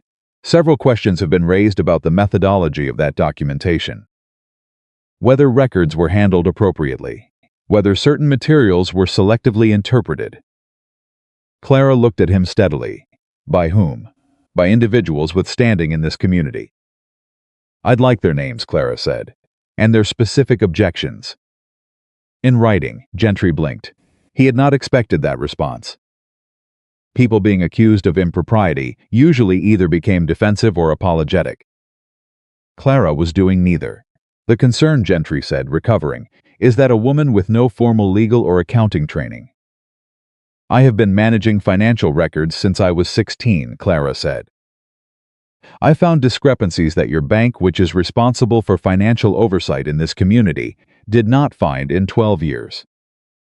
If you would like to discuss methodology, I am happy to walk you through every document, every cross-reference, and every calculation, line by line. Arthur Crane reviewed everything. Daniel Ward reviewed everything. The Territorial Prosecutor's Office has reviewed everything. She paused. Would you like to schedule that meeting? The silence on that porch was the kind that happens when a man realizes a conversation has gone in a direction he cannot reverse. Walter Bennett was staring at his daughter with an expression Clara had never seen on him before. It was not the complicated social performance he usually wore. It was something simpler and rawer than that. Walter, Gentry said. Perhaps you should speak to her. Walter looked at Gentry. Then he looked at Clara, and something in his face, something that had been held in a particular fixed position for a very long time, shifted. Harold, Walter said.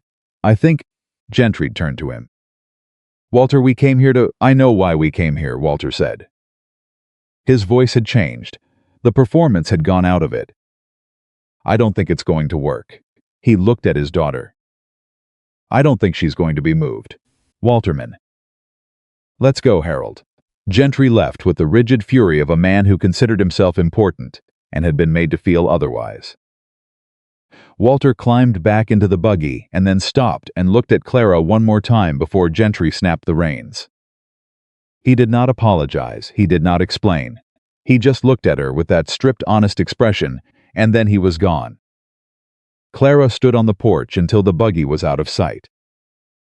Then she became aware that Cole was standing very close beside her, and that she was gripping the porch railing with both hands hard enough to whiten her knuckles. She released the railing. He brought the banker, she said. He did, Cole said. He was trying to pressure me into withdrawing the documentation. He was trying. He stopped. Clara breathed. He stopped, she agreed. That matters, Cole said. Not much else. Just that. Clara went back to the office.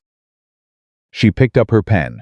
She went back to work, because it was the only response she trusted herself to have right now, not because she wasn't feeling things, but because the feelings were large enough that she needed to put them somewhere useful. She worked until the lamp burned low that night, and when she finally rode home, the road back to the Bennett farm felt both longer and shorter than it ever had before. The hearing was in 4 days. Henderson's next move came on Tuesday. It was not legal, it was not financial. It was the move of a man who had run out of cleaner options and had decided to go after what he thought was the softest target. He went after Clara's reputation. By Tuesday afternoon, a story was moving through Red Hollow, not shouted, not printed, but moving the way the most damaging stories always moved, in conversation, in suggestion, in the careful placement of doubt.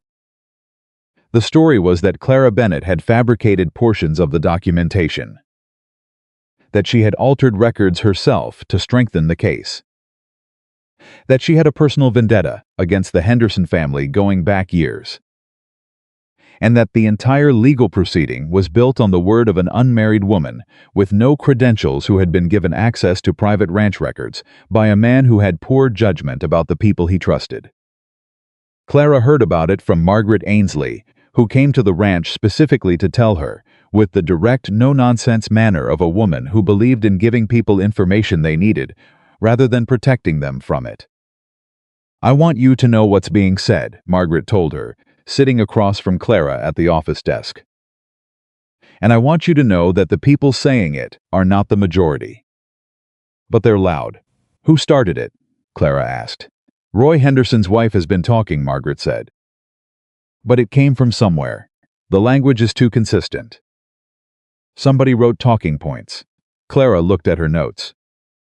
At the organized, dated, cross-referenced, witness-attested files that represented 8 weeks of rigorous work. She thought about what it would mean if a territorial court, if anyone genuinely believed those documents had been altered by the woman who compiled them. Has anyone contacted Arthur Crane? She asked. I don't know, Margaret said. They will, Clara said. She stood up. Thank you for telling me. Margaret stood. She was not a woman who touched people easily. Clara had learned that in the weeks of their acquaintance, so the brief firm grip on Clara's arm before she left meant more than an embrace from someone else might have. You did real work, Margaret said. Real, honest, verifiable work. Don't let them make you doubt that. Clara did not doubt the work. She had never doubted the work. What she felt, sitting back down at her desk after Margaret left, was something colder and more specific than doubt. It was the understanding that competence had the decision and never been enough protection against of powerful people to unmake you. And that the only answer to that reality was to have built something so thoroughly documented and so multiply verified that there was nothing left to unmake. She wired Arthur Crane. His response came within 6 hours. He had already heard. His response was 5 sentences, and the last one was, Miss Bennett, I have been practicing law for 30 years. I have never had documentation challenged that was this thoroughly attested. Tell Mr. Dawson we are ready. Cole found her in the office that evening, with Arthur's wire on the desk, and her hands folded on top of it, and a look on her face that he recognized after weeks of learning her not distress, but the specific exhausted determination of a woman who had been fighting on too many fronts for too long, and was choosing, deliberately, to keep standing. He sat down. He did not say anything for a moment. Then he said, I heard about what Henderson's people are saying. Margaret told me, Clara said. Hector heard it in town too. Travis heard it from the feed store boy. Cole paused. They're angry, Clara. My men. He stopped. They wanted me to let them go speak to Roy Henderson directly. Please tell me you didn't let them, Clara said. I told them the most effective thing they could do for you was show up at that courthouse Thursday and tell the truth about what they witnessed, Cole said. 8 weeks of watching you work. What you found. When you found it. How you handled it. Clara looked at him. You called them as witnesses, she said. Arthur is calling them as witnesses, Cole said. I just made sure they were willing to go. He looked at her steadily. You've spent 8 weeks doing everything for this ranch and for this case, and for 5 families in this valley who needed someone to fight for them. Let other people do something for you for a change. Clara opened her mouth. She closed it. She was not accustomed to that. She understood it intellectually, the concept of receiving support, of allowing others to act on her behalf, but the lived experience of it was something she had been so long without that it sat strangely on her. Like a coat that fit correctly, but that she'd forgotten the feel of. All right, she said. Good, Cole said. He did not make more of it than it was. He stood, and then he paused at the door. For what it's worth, he said, the things they're saying about you, the people who know you, who have worked alongside you, who have watched you these weeks, not one of them believes it. Not one. She held his gaze. That's worth a great deal, she said. He nodded and left her to finish her notes, and Clara sat in the lamplight and added it carefully to the list of things she was going to have to figure out how to carry. Thursday came with the quality of a day that knows it is important. The Territorial Courthouse in Red Hollow was a 2-story building on the east end of Main Street that was used for county business on regular days and for significant legal proceedings when they arose. It arose rarely enough that the building still held a certain gravity when it was used for real, the weight of decisions that would outlast the people making them. Clara arrived with Cole and Arthur Crane and Daniel Ward. They came in Cole's wagon, which felt appropriate in a way she did not examine too closely, and when they turned onto Main Street she saw that people had come. Not a few people. Most of the town. They lined the street. They stood in groups on the boards. They were inside the courthouse before Clara's party arrived, filling the gallery seats that the building's design had probably never anticipated being needed all at once.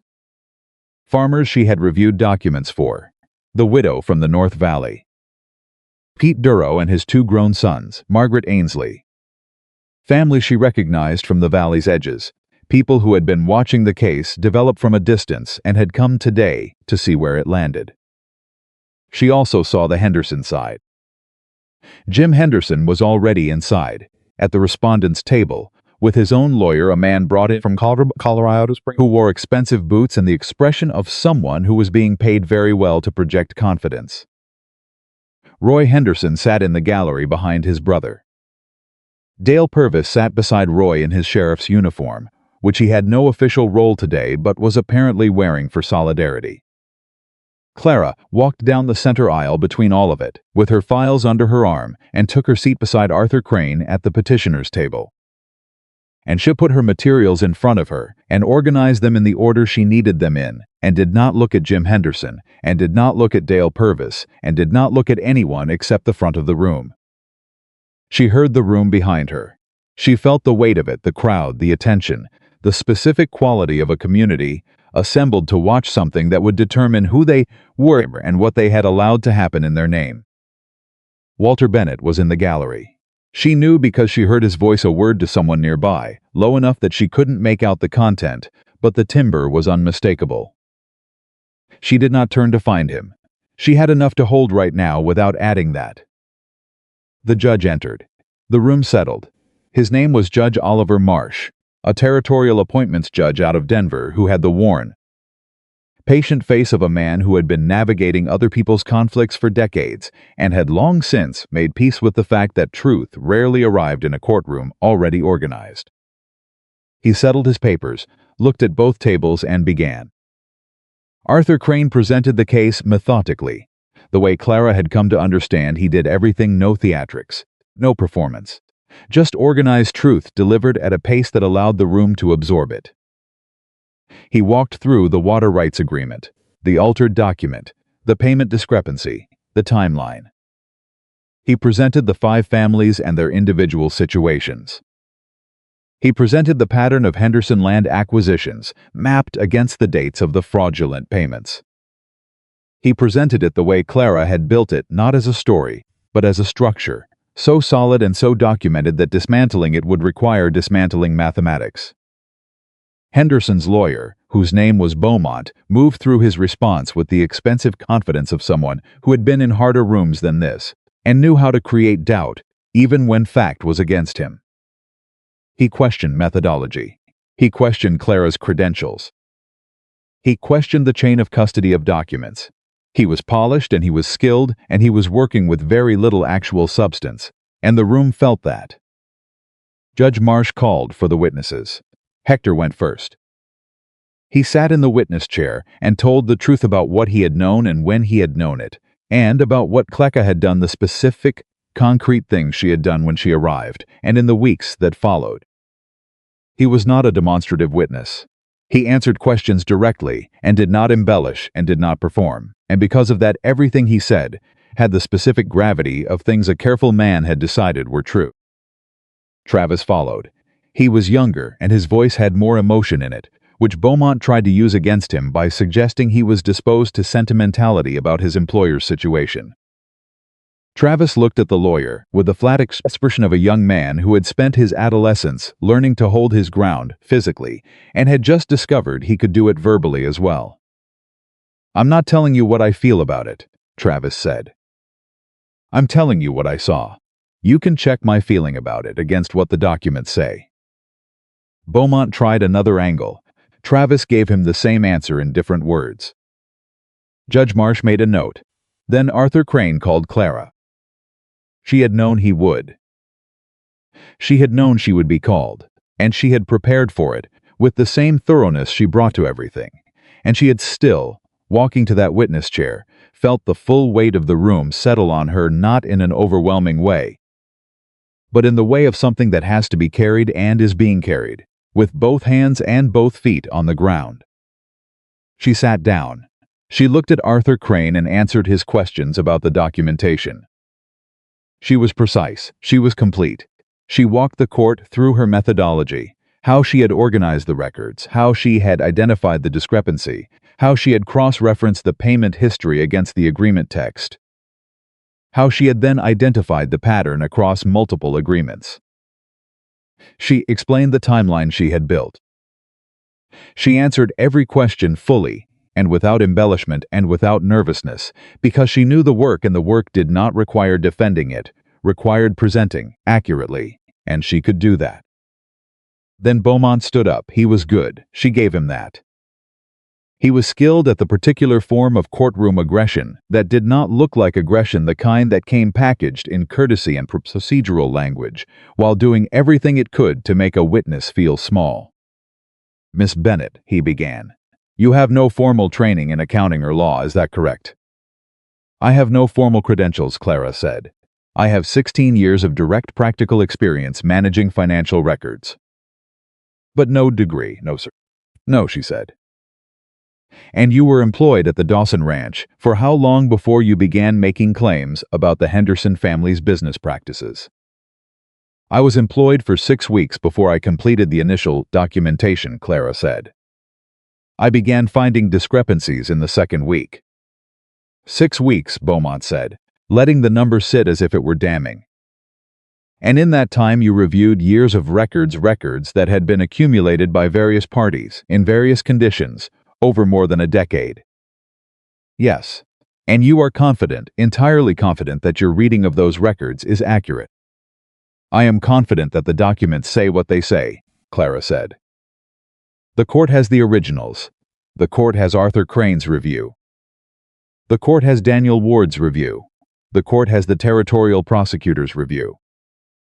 If any of those readings differs from mine, I would like to know which document shows the discrepancy." Beaumont shifted. "You are aware that serious questions have been raised about the handling of the Henderson documents, about whether those documents were accessed and potentially altered during the period when they were in transit between." "Mr. Beaumont." Judge Marsh's voice was quiet but cut cleanly through the room. "Do you have evidence of document alteration by the petitioner's side?" Beaumont paused. The pause was a fraction too long. "Your Honor, I am raising the question. Questions require a foundation," Judge Marsh said. "Do you have one?" Another pause. "Not at this time," Beaumont said. The room exhaled. Beaumont tried 2 more angles. Clara answered both of them the same way. She answered everything with the specific, referenced, documented reality of what the records showed. She did not perform, and she did not react, and she did not give him the off-balance moment he was looking for. Because she had spent 26 years refusing to give people the off-balance moment they were looking for, and she was not about to start now. When Beaumont sat down, there was a sound in the gallery, not a cheer, nothing so demonstrative as that. Just the particular shift of a crowd that had reached a collective judgment. Jim Henderson's lawyer leaned toward his client and said something in a low voice. Henderson did not respond visibly. He was looking at the table in front of him. Arthur Crane rose for his final argument. He was not a theatrical man, and he did not make a theatrical argument. He laid out the case the way you lay out a foundation, solid piece by solid piece, each one resting on the one before it, until the structure existed and you could either acknowledge it or pretend it wasn't there. "The Henderson family," Arthur said, "has operated in this valley for 30 years. In that time, they have built a reputation, relationships, and a position of trust. The petitioners do not dispute that. What the petitioners have documented in meticulous, verified, extensively attested detail is that behind that reputation, this family operated a systematic scheme of fraud against their neighbors, against people who trusted them, against families who, when their finances began to struggle, found themselves forced to sell land to the very man who had been engineering that struggle." The room was absolutely silent. "Ernest who found this," Arthur said, and he did not gesture toward Clara. did not perform the acknowledgement, just said it plainly, was told on her first day in this valley that she had no value, that she was something to be given away. The man who said those words in a public square, Arthur paused, was her father. And the man who stepped forward that day quietly, without theater, was Cole Dawson, who had the simple and apparently radical idea that a woman's worth might be visible to someone willing to look at the actual evidence. He let that sit. What Miss Bennet found when she looked at the actual evidence, Arthur said, is what this court now has before it. The court has the documents. The court has the expert review. The court has witness testimony from people who watched the work being done in real time. All the court must do is look at what is there. He sat down. Judge Marsh took a 40-minute recess. Clara sat at the petitioner's table and did not move very much. Cole, who was in the gallery behind the petitioner's table, leaned forward once and put his hand briefly on her shoulder, just a moment, just the contact, and then sat back. She felt it land like something grounding. Arthur and Daniel talked quietly beside her about procedural matters. She let the sound of their voices wash past her and sat with what she felt, which was not triumph because it was too soon for that, and not fear because there was nothing left to be afraid of. The work was done. The truth was in the room. And whatever the judge decided would be decided based on what was actually there. That was all she had ever been able to control. Doing the work. Making sure the truth was in the room. Judge Marsh returned. He settled his papers. He looked at both tables.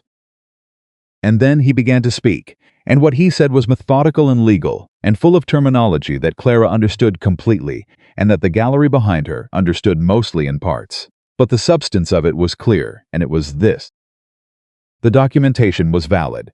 The pattern of fraud was established. The Henderson family was ordered to repay the full amount of the fraudulent underpayments to all 5 affected parties, with interest calculated from the date of first discrepancy. The land acquisition question was referred to the territorial prosecutor for further investigation, which was a different kind of statement, not a verdict, but an acknowledgement that what Arthur and Daniel had built was substantial enough to warrant the full attention of the law. Jim Henderson's lawyer began speaking about appeals. Judge Marsh acknowledged the right and made a note and moved on. And that was when Jim Henderson did something nobody in the room expected. He stood up. His lawyer grabbed his arm. Henderson shook him off, not violently, just firmly, the move of a man who had made a decision. He stood at the respondent's table, and he looked across the room at Cole Dawson, and he said loudly enough for the gallery to hear, "Your father was a good man, Cole. I knew it when I did it, and I did it anyway. I don't expect that means anything to you."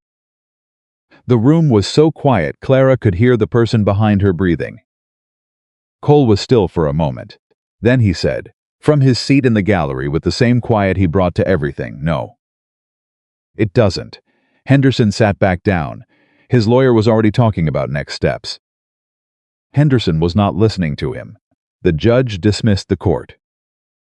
The room erupted into sound, not chaotic sound, not celebration exactly, but the sound of 60 people who had been holding something tightly for the length of a proceeding and were now releasing it. People stood. People talked. People moved. Clara sat at the petitioner's table and did not move immediately, because her legs were not quite ready to support her yet, and she was self-aware enough to know it. Pete Duro came through the gallery gate and said, "Miss Bennet." His voice was rough. He stuck out his hand the way men offered their hands to other men when words were not adequate, and Clara took it and shook it firmly. The widow from the North Valley, whose name was Ruth Caldwell, came next. She was a small, weathered woman in her 60s, who had kept her operation going through 20 years of difficulty and had been watching it slowly strangled for the last 6 of them without understanding why. She took Clara's hand in both of hers and did not say anything at all, and the silence was more than enough. Margaret Ainsley appeared at her shoulder and said, "You did it." "We did it," Clara said. Margaret shook her head. "Don't do that. Take what's yours." Clara looked at her. She looked at Pete Duro, talking to Arthur Crane across the room. She looked at Ruth Caldwell, who was now holding the hand of her adult son, who had his face turned away because he was crying in the specific quiet way men who don't cry in public cry in public. She looked at the families who had come, the people who had been living inside a fraud they didn't know existed, whose land and livelihoods had been quietly strangled for years, who now had the beginning of a way back. She took what was hers. She let herself feel it briefly, fully, without diminishing it and without inflating it. She felt it the way she felt everything important, quietly and completely, and then she stood up from the petitioner's table, on legs that were steadier than she'd expected, and she turned around. Cole was standing at the gallery gate. He had the worn hat in his hands, not on his head, held against his chest the way he had held it the first day he crossed the market square toward her. His eyes were on her face, and in them was everything he had not said in 8 weeks of carefully chosen words, everything that the work and the legal case and the professional arrangement between them had made it correct to leave unspoken. She walked toward him. The room was still full of people, still full of noise, still full of the aftermath of something significant. Neither of them paid it any particular attention. "It's done," she said when she reached him. "It's done," he said. She looked at him, at this man who had crossed a crowded square to tell her she deserved better, who had offered her real work at real wages, who had trusted her judgment without qualification, who had stood beside her through every piece of what the last 8 weeks had been and had never once treated her as charity or as a decoration or as anything other than exactly what she was. "Cole," she said, "I need to ask you something." "Ask," he said. "When you hired me," she said, "was it really just because you needed the records managed?" He looked at her for a long moment. The noise in the room went on around them. Neither of them were in it. "No," he said, "it was not just that." She held his gaze. "What else was it?" "I watched you stand in that square," he said, "and hold yourself together when anyone else would have broken, and I thought, here is a person who knows what they're worth, even when the world is telling them they're worth nothing. I wanted to know that person." He paused. "I have not been disappointed." Clara looked at the hat in his hands, at his hands, at the man standing in front of her, plain and honest and real in a way almost nobody she had ever known had managed to be. "I'm not going back to my father's farm," she said. "I know," he said. I'm not going back to what I was before this. I'm not willing to be invisible again." "You were never invisible," Cole said. "You were just surrounded by people who'd chosen not to see." She breathed. "I'd like to stay," she said. "Not as an employee." As she stopped, "I don't know exactly what the word is." Cole put his hat back on. He looked at her from under the brim with the sprays he had worn in the market square 8 weeks ago, the one that had nothing to do with her size or her family or her reputation or any of the things Red Hollow had decided mattered. "Partner," he said. "The word is partner." Behind them, the courthouse was still full of sound. Somewhere in the gallery, Walter Bennett was sitting very still, watching his daughter, understanding for the first time in his life the full dimensions of what he had failed to see. And Clara Bennett, who had been handed away like something without value, who had been laughed at in a public square, who had built something out of chaos and brought a 12-year fraud into the light of a territorial court, looked at the only person who had ever seen her clearly from the very first moment, and said, "All right." Just that. All right, and it was enough. The word partner settled over the next days like good weather after a long drought, quietly, without fanfare, in the way that things which are simply right tend to settle. Clara did not move her belongings to the Dawson Ranch the morning after the hearing. She was not that kind of woman, and Cole was not that kind of man, and what existed between them was not the sort of thing that needed to be rushed into shape before it was ready. What changed was subtler and more durable than a change of address. It was the way Cole stopped saying Miss Bennett and started saying Clara in front of other people. It was the way the ranch hands stopped treating her like someone who worked there and started treating her like someone the ranch belonged to. It was the way Hector began including her in decisions that had nothing to do with accounts, fence repair schedules, cattle rotation plans, supply timing, because he had understood before either Cole or Clara said a formal word about it that she was staying, and staying meant something different from before. Red Hollow understood it, too. In the particular way, small towns understand things that have not been announced through accumulation of small observations until the picture resolves. The week after the hearing, Clara went to town for supplies and walked Main Street without the feeling she had carried there, for as long as she could remember the braced, preemptive tension of a woman moving through a space that had decided she did not belong in it. It was not that the tension was entirely gone. There were still people who looked away. Roy Henderson's wife crossed the street rather than share a board with Clara, a performance so theatrical that the woman walking beside Clara, Ruth Caldwell, who had ridden into town for her own errands, made a sound of pure contempt under her breath. "Let her cross," Ruth said. "She'll get tired of it before you do." "I know it," Clara said. What was different was the other side of the street. Margaret Ainsley, who had opened her store 20 minutes early on the day of the hearing so she could make it to the courthouse in time. Pete Duro, who raised his hat when he saw Clara from the lumberyard doorway with the particular deliberateness of a man making a public statement. Two women Clara knew only slightly, wives of farmers from the Eastern Valley who stopped her specifically to say thank you, not in the effusive way of people performing gratitude, but in the direct, uncomfortable way of people who meant it and did not quite know how to carry it. "My husband was going to sell the north pasture this spring," one of them said. Her name was Eleanor, and she had the look of a woman who had been worried for a long time and was only beginning to understand she might be able to stop. "We thought we just ran out of luck. We didn't know." "Now you know," Clara said, "and it won't happen again." Eleanor pressed her hand. She did not say anything else. She did not need to. Clara rode back to the ranch that afternoon with the supply list filled, and Ruth Caldwell's company for part of the road, and something in her chest that was not quite peace, yet it was too new for that. Too recently arrived from somewhere that had not had it, but was moving in that direction at a pace she trusted. Arthur Crane's formal correspondence came at the end of that week. The repayment orders had been served. The territorial prosecutor had formally opened the broader investigation into the Henderson land acquisitions, which meant that the legal machinery was now running on its own momentum, powered by the documentation Clara had built. Arthur's letter was professional and precise, and at the very end, in a postscript that felt almost out of character for a man who was constitutionally allergic to sentiment, he had written, "It has been a privilege to work with documentation of this quality. I hope you will call on me again." Cole read the letter at the kitchen table that evening. Clara was across from him with a cup of coffee and the new supply ledger she was updating, and when he finished reading, he set the letter down and looked at her.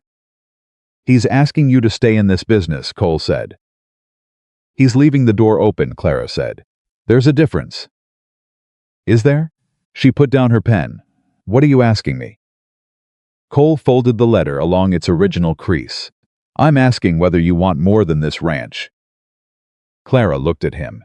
She understood what he meant, not as a challenge or a fear, but as a genuine question from a man who had watched her take a complicated situation and build something from it that extended well beyond the walls of his office, and who wanted to know what she wanted, not what he needed. "I want this ranch," she said. "I want what we're building here." And I think she paused. "Organizing it, I think the work I did for these families in the valley doesn't have to be a single event. There are other ranches in this territory with the same problems.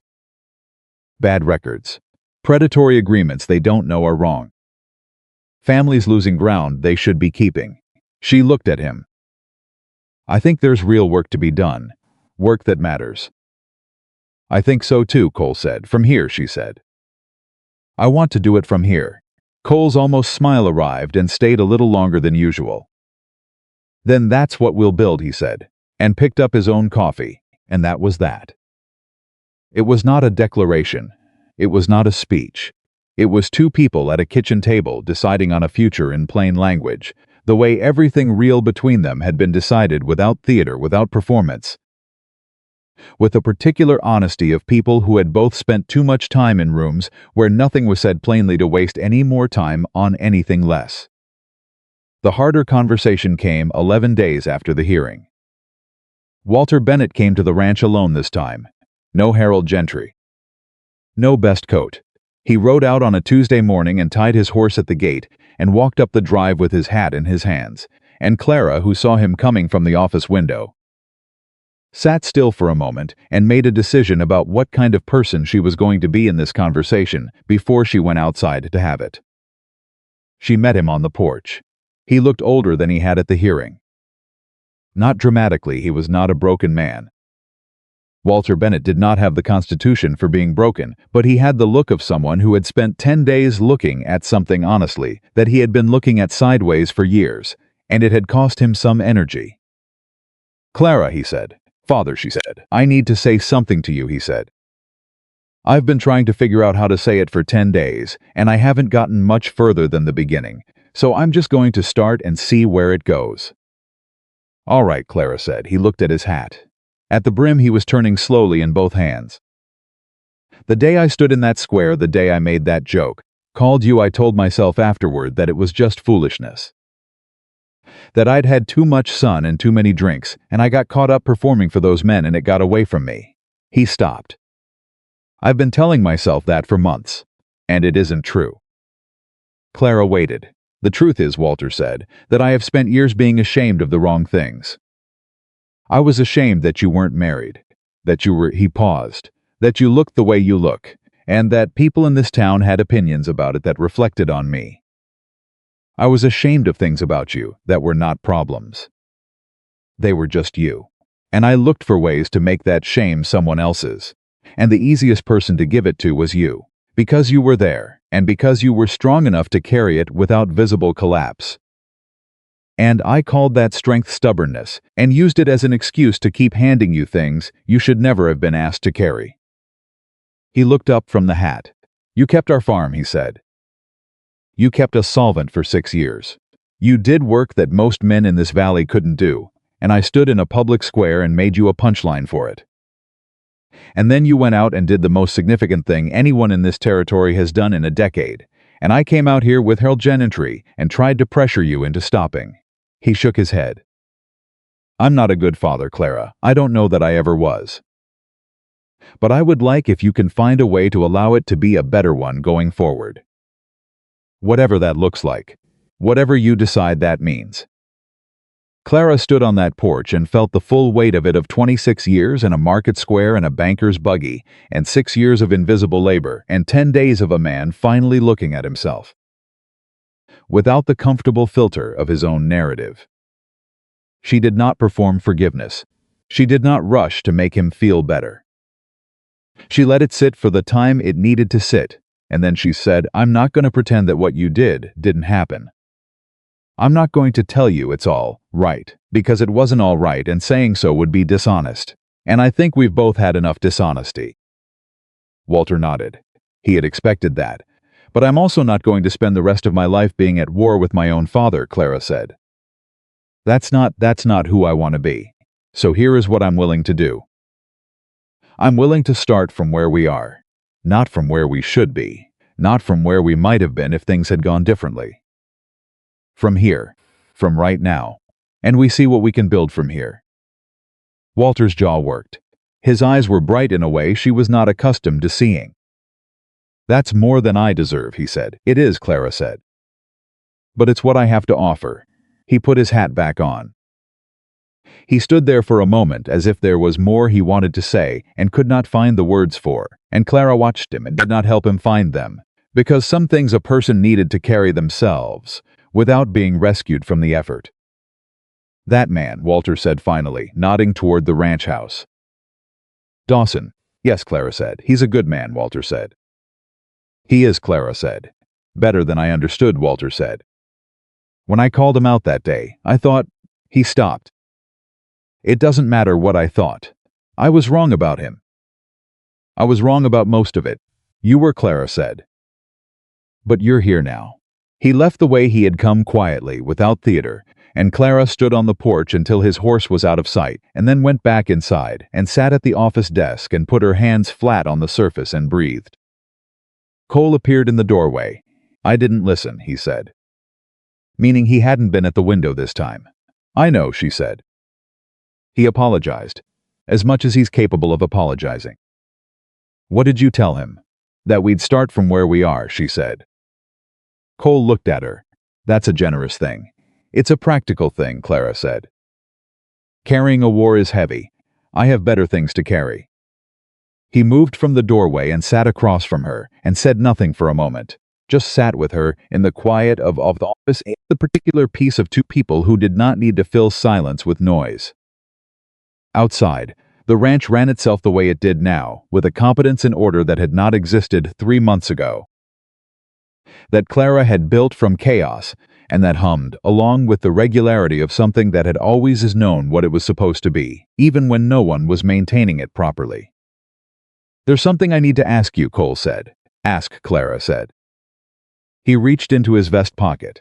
He produced a small thing, a ring, plain and well-made silver, without ornamentation. He set it on the desk between them without any particular ceremony, without dropping to one knee, without a speech prepared. He set it on the desk the same way he had handed her the employment letter across the fence rail in the early morning 3 months ago, practically, directly, with the specific respect of a man who did not package truth in performance. I have known since the second week you were here, he said, that this was where we were going. I should have said it sooner. I didn't because I wanted to be sure you were choosing me and not the situation. I wanted to give you time to know the difference. Clara looked at the ring on the desk, and now, she said. Now you've seen everything, he said. The records and the mess and the valley and the legal fight and all of it. You know what this is. You know what I am. He looked at her steadily. I'm asking you to stay, not as an employee, not as a partner in the legal sense. As my wife. As the woman who runs this ranch beside me and builds whatever it is we're going to build next. Clara looked at him. She looked at the ring. She thought about the market square. About the sound of laughter in a crowd. About her father's voice, bright with performance and cruelty, pointing at this man and calling him the poorest cowboy in the valley. She thought about what she had believed in those first days, the ranch to be a small struggling operation, a charity gesture dressed as employment, and what she had found when she arrived. She thought about the horse in the barn, and the water rights documents, and the 5 families, and the courthouse, and Ruth Caldwell's hand, and Margaret Ainsley saying, "Take what's yours." She thought about Cole at the fence rail, with the employment letter. She thought about Cole in the market square, with his hat against his chest. She thought about all the things she had spent 26 years being told she was not, and all the things she had discovered, in the last 3 months, that she was. Yes, she said, one word, direct, without qualification or performance. Cole picked up the ring from the desk and reached across, and she put out her hand and he put it on, and it fit the way things fit when they have been chosen carefully, and with attention to what is actually there rather than what the chooser wishes were there. I want to be clear about one thing, Clara said. Name it, Cole said. The ranch books stay mine, she said. I am not becoming someone's wife and handing back the work to someone else. Cole's full smile arrived, not the almost smile, but the real one, the one she had only seen a handful of times, and that changed his face completely. The ranch books, he said, have been yours since the second week. I think we both know that's not changing. Good, Clara said. Then we understand each other. We have always understood each other, Cole said. They were married 3 weeks later. The wedding was not a large affair, which suited both of them. Arthur Crane came from Denver. He sent a wire first, asking whether his attendance would be welcome, and received a response from Clara that said simply it would be, and bring Daniel Ward if he wants to come. He did. They were married in the valley, not in the church in town, because the valley was where the story had actually happened, and it seemed right to close it where it had truly been lived. The people who came were the people who had earned their place in it. Hector, who stood beside Travis with the particular dignity of a man who had been part of something important and knew it. Pete Duro and his sons. Caldwell, who wore her good dress and looked like a woman who had remembered what it felt like to have something to celebrate. Margaret Ainsley, who had brought food, because Margaret Ainsley always brought food, and it was always excellent, and this was how she expressed everything she found difficult to put into words. The families from the valley, the ones whose water agreements Clara had reviewed, whose documentation had gone to Arthur Crane, whose futures looked measurably different than they had 4 months ago. Walter Bennett was there. He stood at the edge of the gathering and did not try to occupy a central place, which was the right judgment for the moment. When the brief ceremony was over and Cole's hand was in Clara's, and the small crowd was celebrating in the direct, practical way of people who work with their hands and celebrate the same way, Walter made his way to his daughter. He did not make a speech. He said, "You look like your mother." Clara looked at him. "She was the strongest person I ever knew," Walter said. "I used to tell her that, and she'd say she wasn't strong. She just had things that needed doing." I think his voice roughened slightly. "I think you got that from her." "I know I did," Clara said. He nodded. He shook Cole's hand, a firm, genuine handshake, man to man, without performance on either side, and then he stepped back and let the celebration move around him. And Clara watched him standing at the edge of it, and decided for today to let that be enough. The territorial prosecutor's broader investigation concluded 4 months after the wedding. Jim Henderson was indicted on 12 counts of fraud. Roy Henderson was named as a co-conspirator in the grain supply scheme. Dale Purvis resigned his position as sheriff before the investigators' report was formally filed, an exit that managed to be both anticipated and still somewhat surprising in its timing. The Henderson land acquisitions, the ones Clara had mapped against the fraud payments in her timeline, were ruled the product of fraudulent income, and the court ordered a process for reviewing which properties had been improperly obtained. It was not a simple or a fast process. These things never were. But it was moving, and it was moving because the documentation existed. And the documentation existed because a woman who had been told all her life that she saw too much, and cost too much and took up too much space, had sat down in an office full of chaos and decided that the truth was worth building into something that could not be ignored. Arthur Crane sent a letter about the indictment that was longer than his usual correspondence and contained, in its final paragraph, the observation that the case had become a significant example in territorial legal circles of what private documentation could accomplish when properly organized and maintained. He said he had been asked by 2 other attorneys to describe the methodology.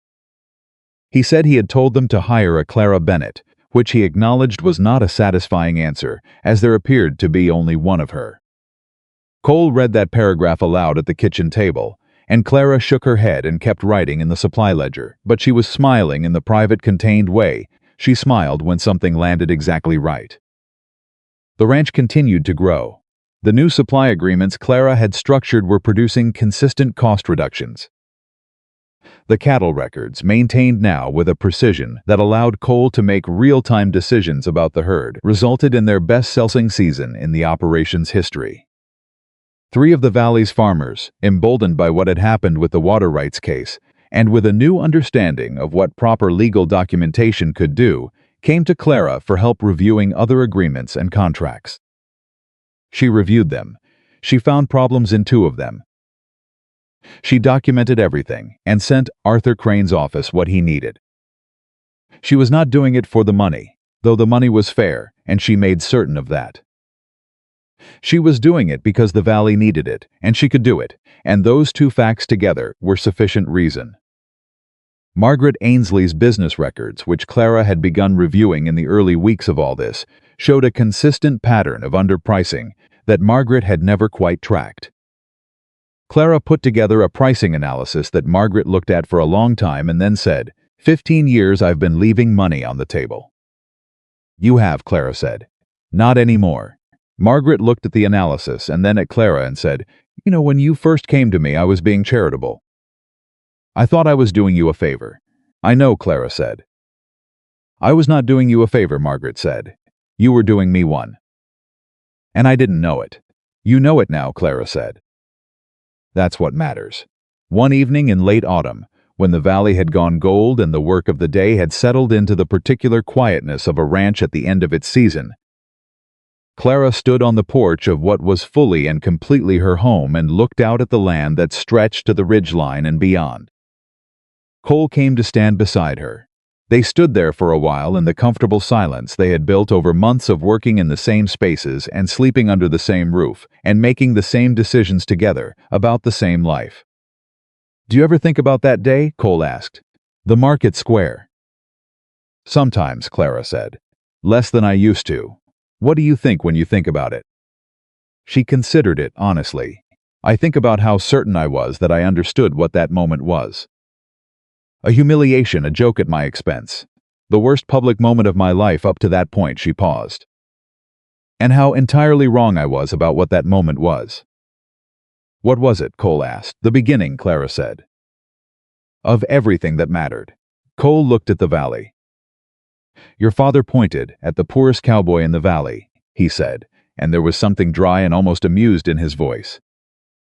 "He did," Clara said, "and the poorest cowboy in the valley turned out to own most of it." "He did," Clara said, "and the woman nobody wanted turned out to be the only one who could save it." Cole turned his head and looked at her.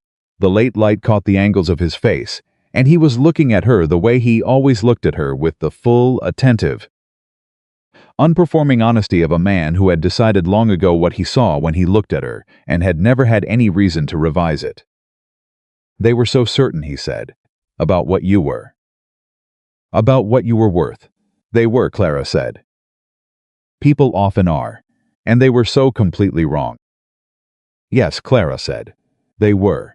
She reached out and took his hand, and they stood together on the porch of the Dawson Ranch, her ranch, as much as his, as completely hers as anything she had ever built, with her own hands and her own mind from the materials the world had given her, and the valley spread out below them in the evening light, unchanged and entirely different from what it had been a year ago. The town that had laughed at her was the same town that now brought its legal questions to her door. The man everyone called the poorest cowboy in the valley was the man whose hand she held. The woman everyone had decided was not worth having had become the person this valley could not do without. She had not needed their approval to know her worth. She had never needed it. She had only needed the chance to do the work, and one person willing to see her clearly, and herself steady, unbroken, completely herself, willing to stand still long enough in the middle of the noise for the truth to be known. The valley did not give Clara Bennett a place to belong. She built one with her own hands, her own mind, and the quiet, unshakable certainty of a woman who had always known exactly who she was, even when the whole world was looking in the wrong direction. And that was something no one could ever take from her again.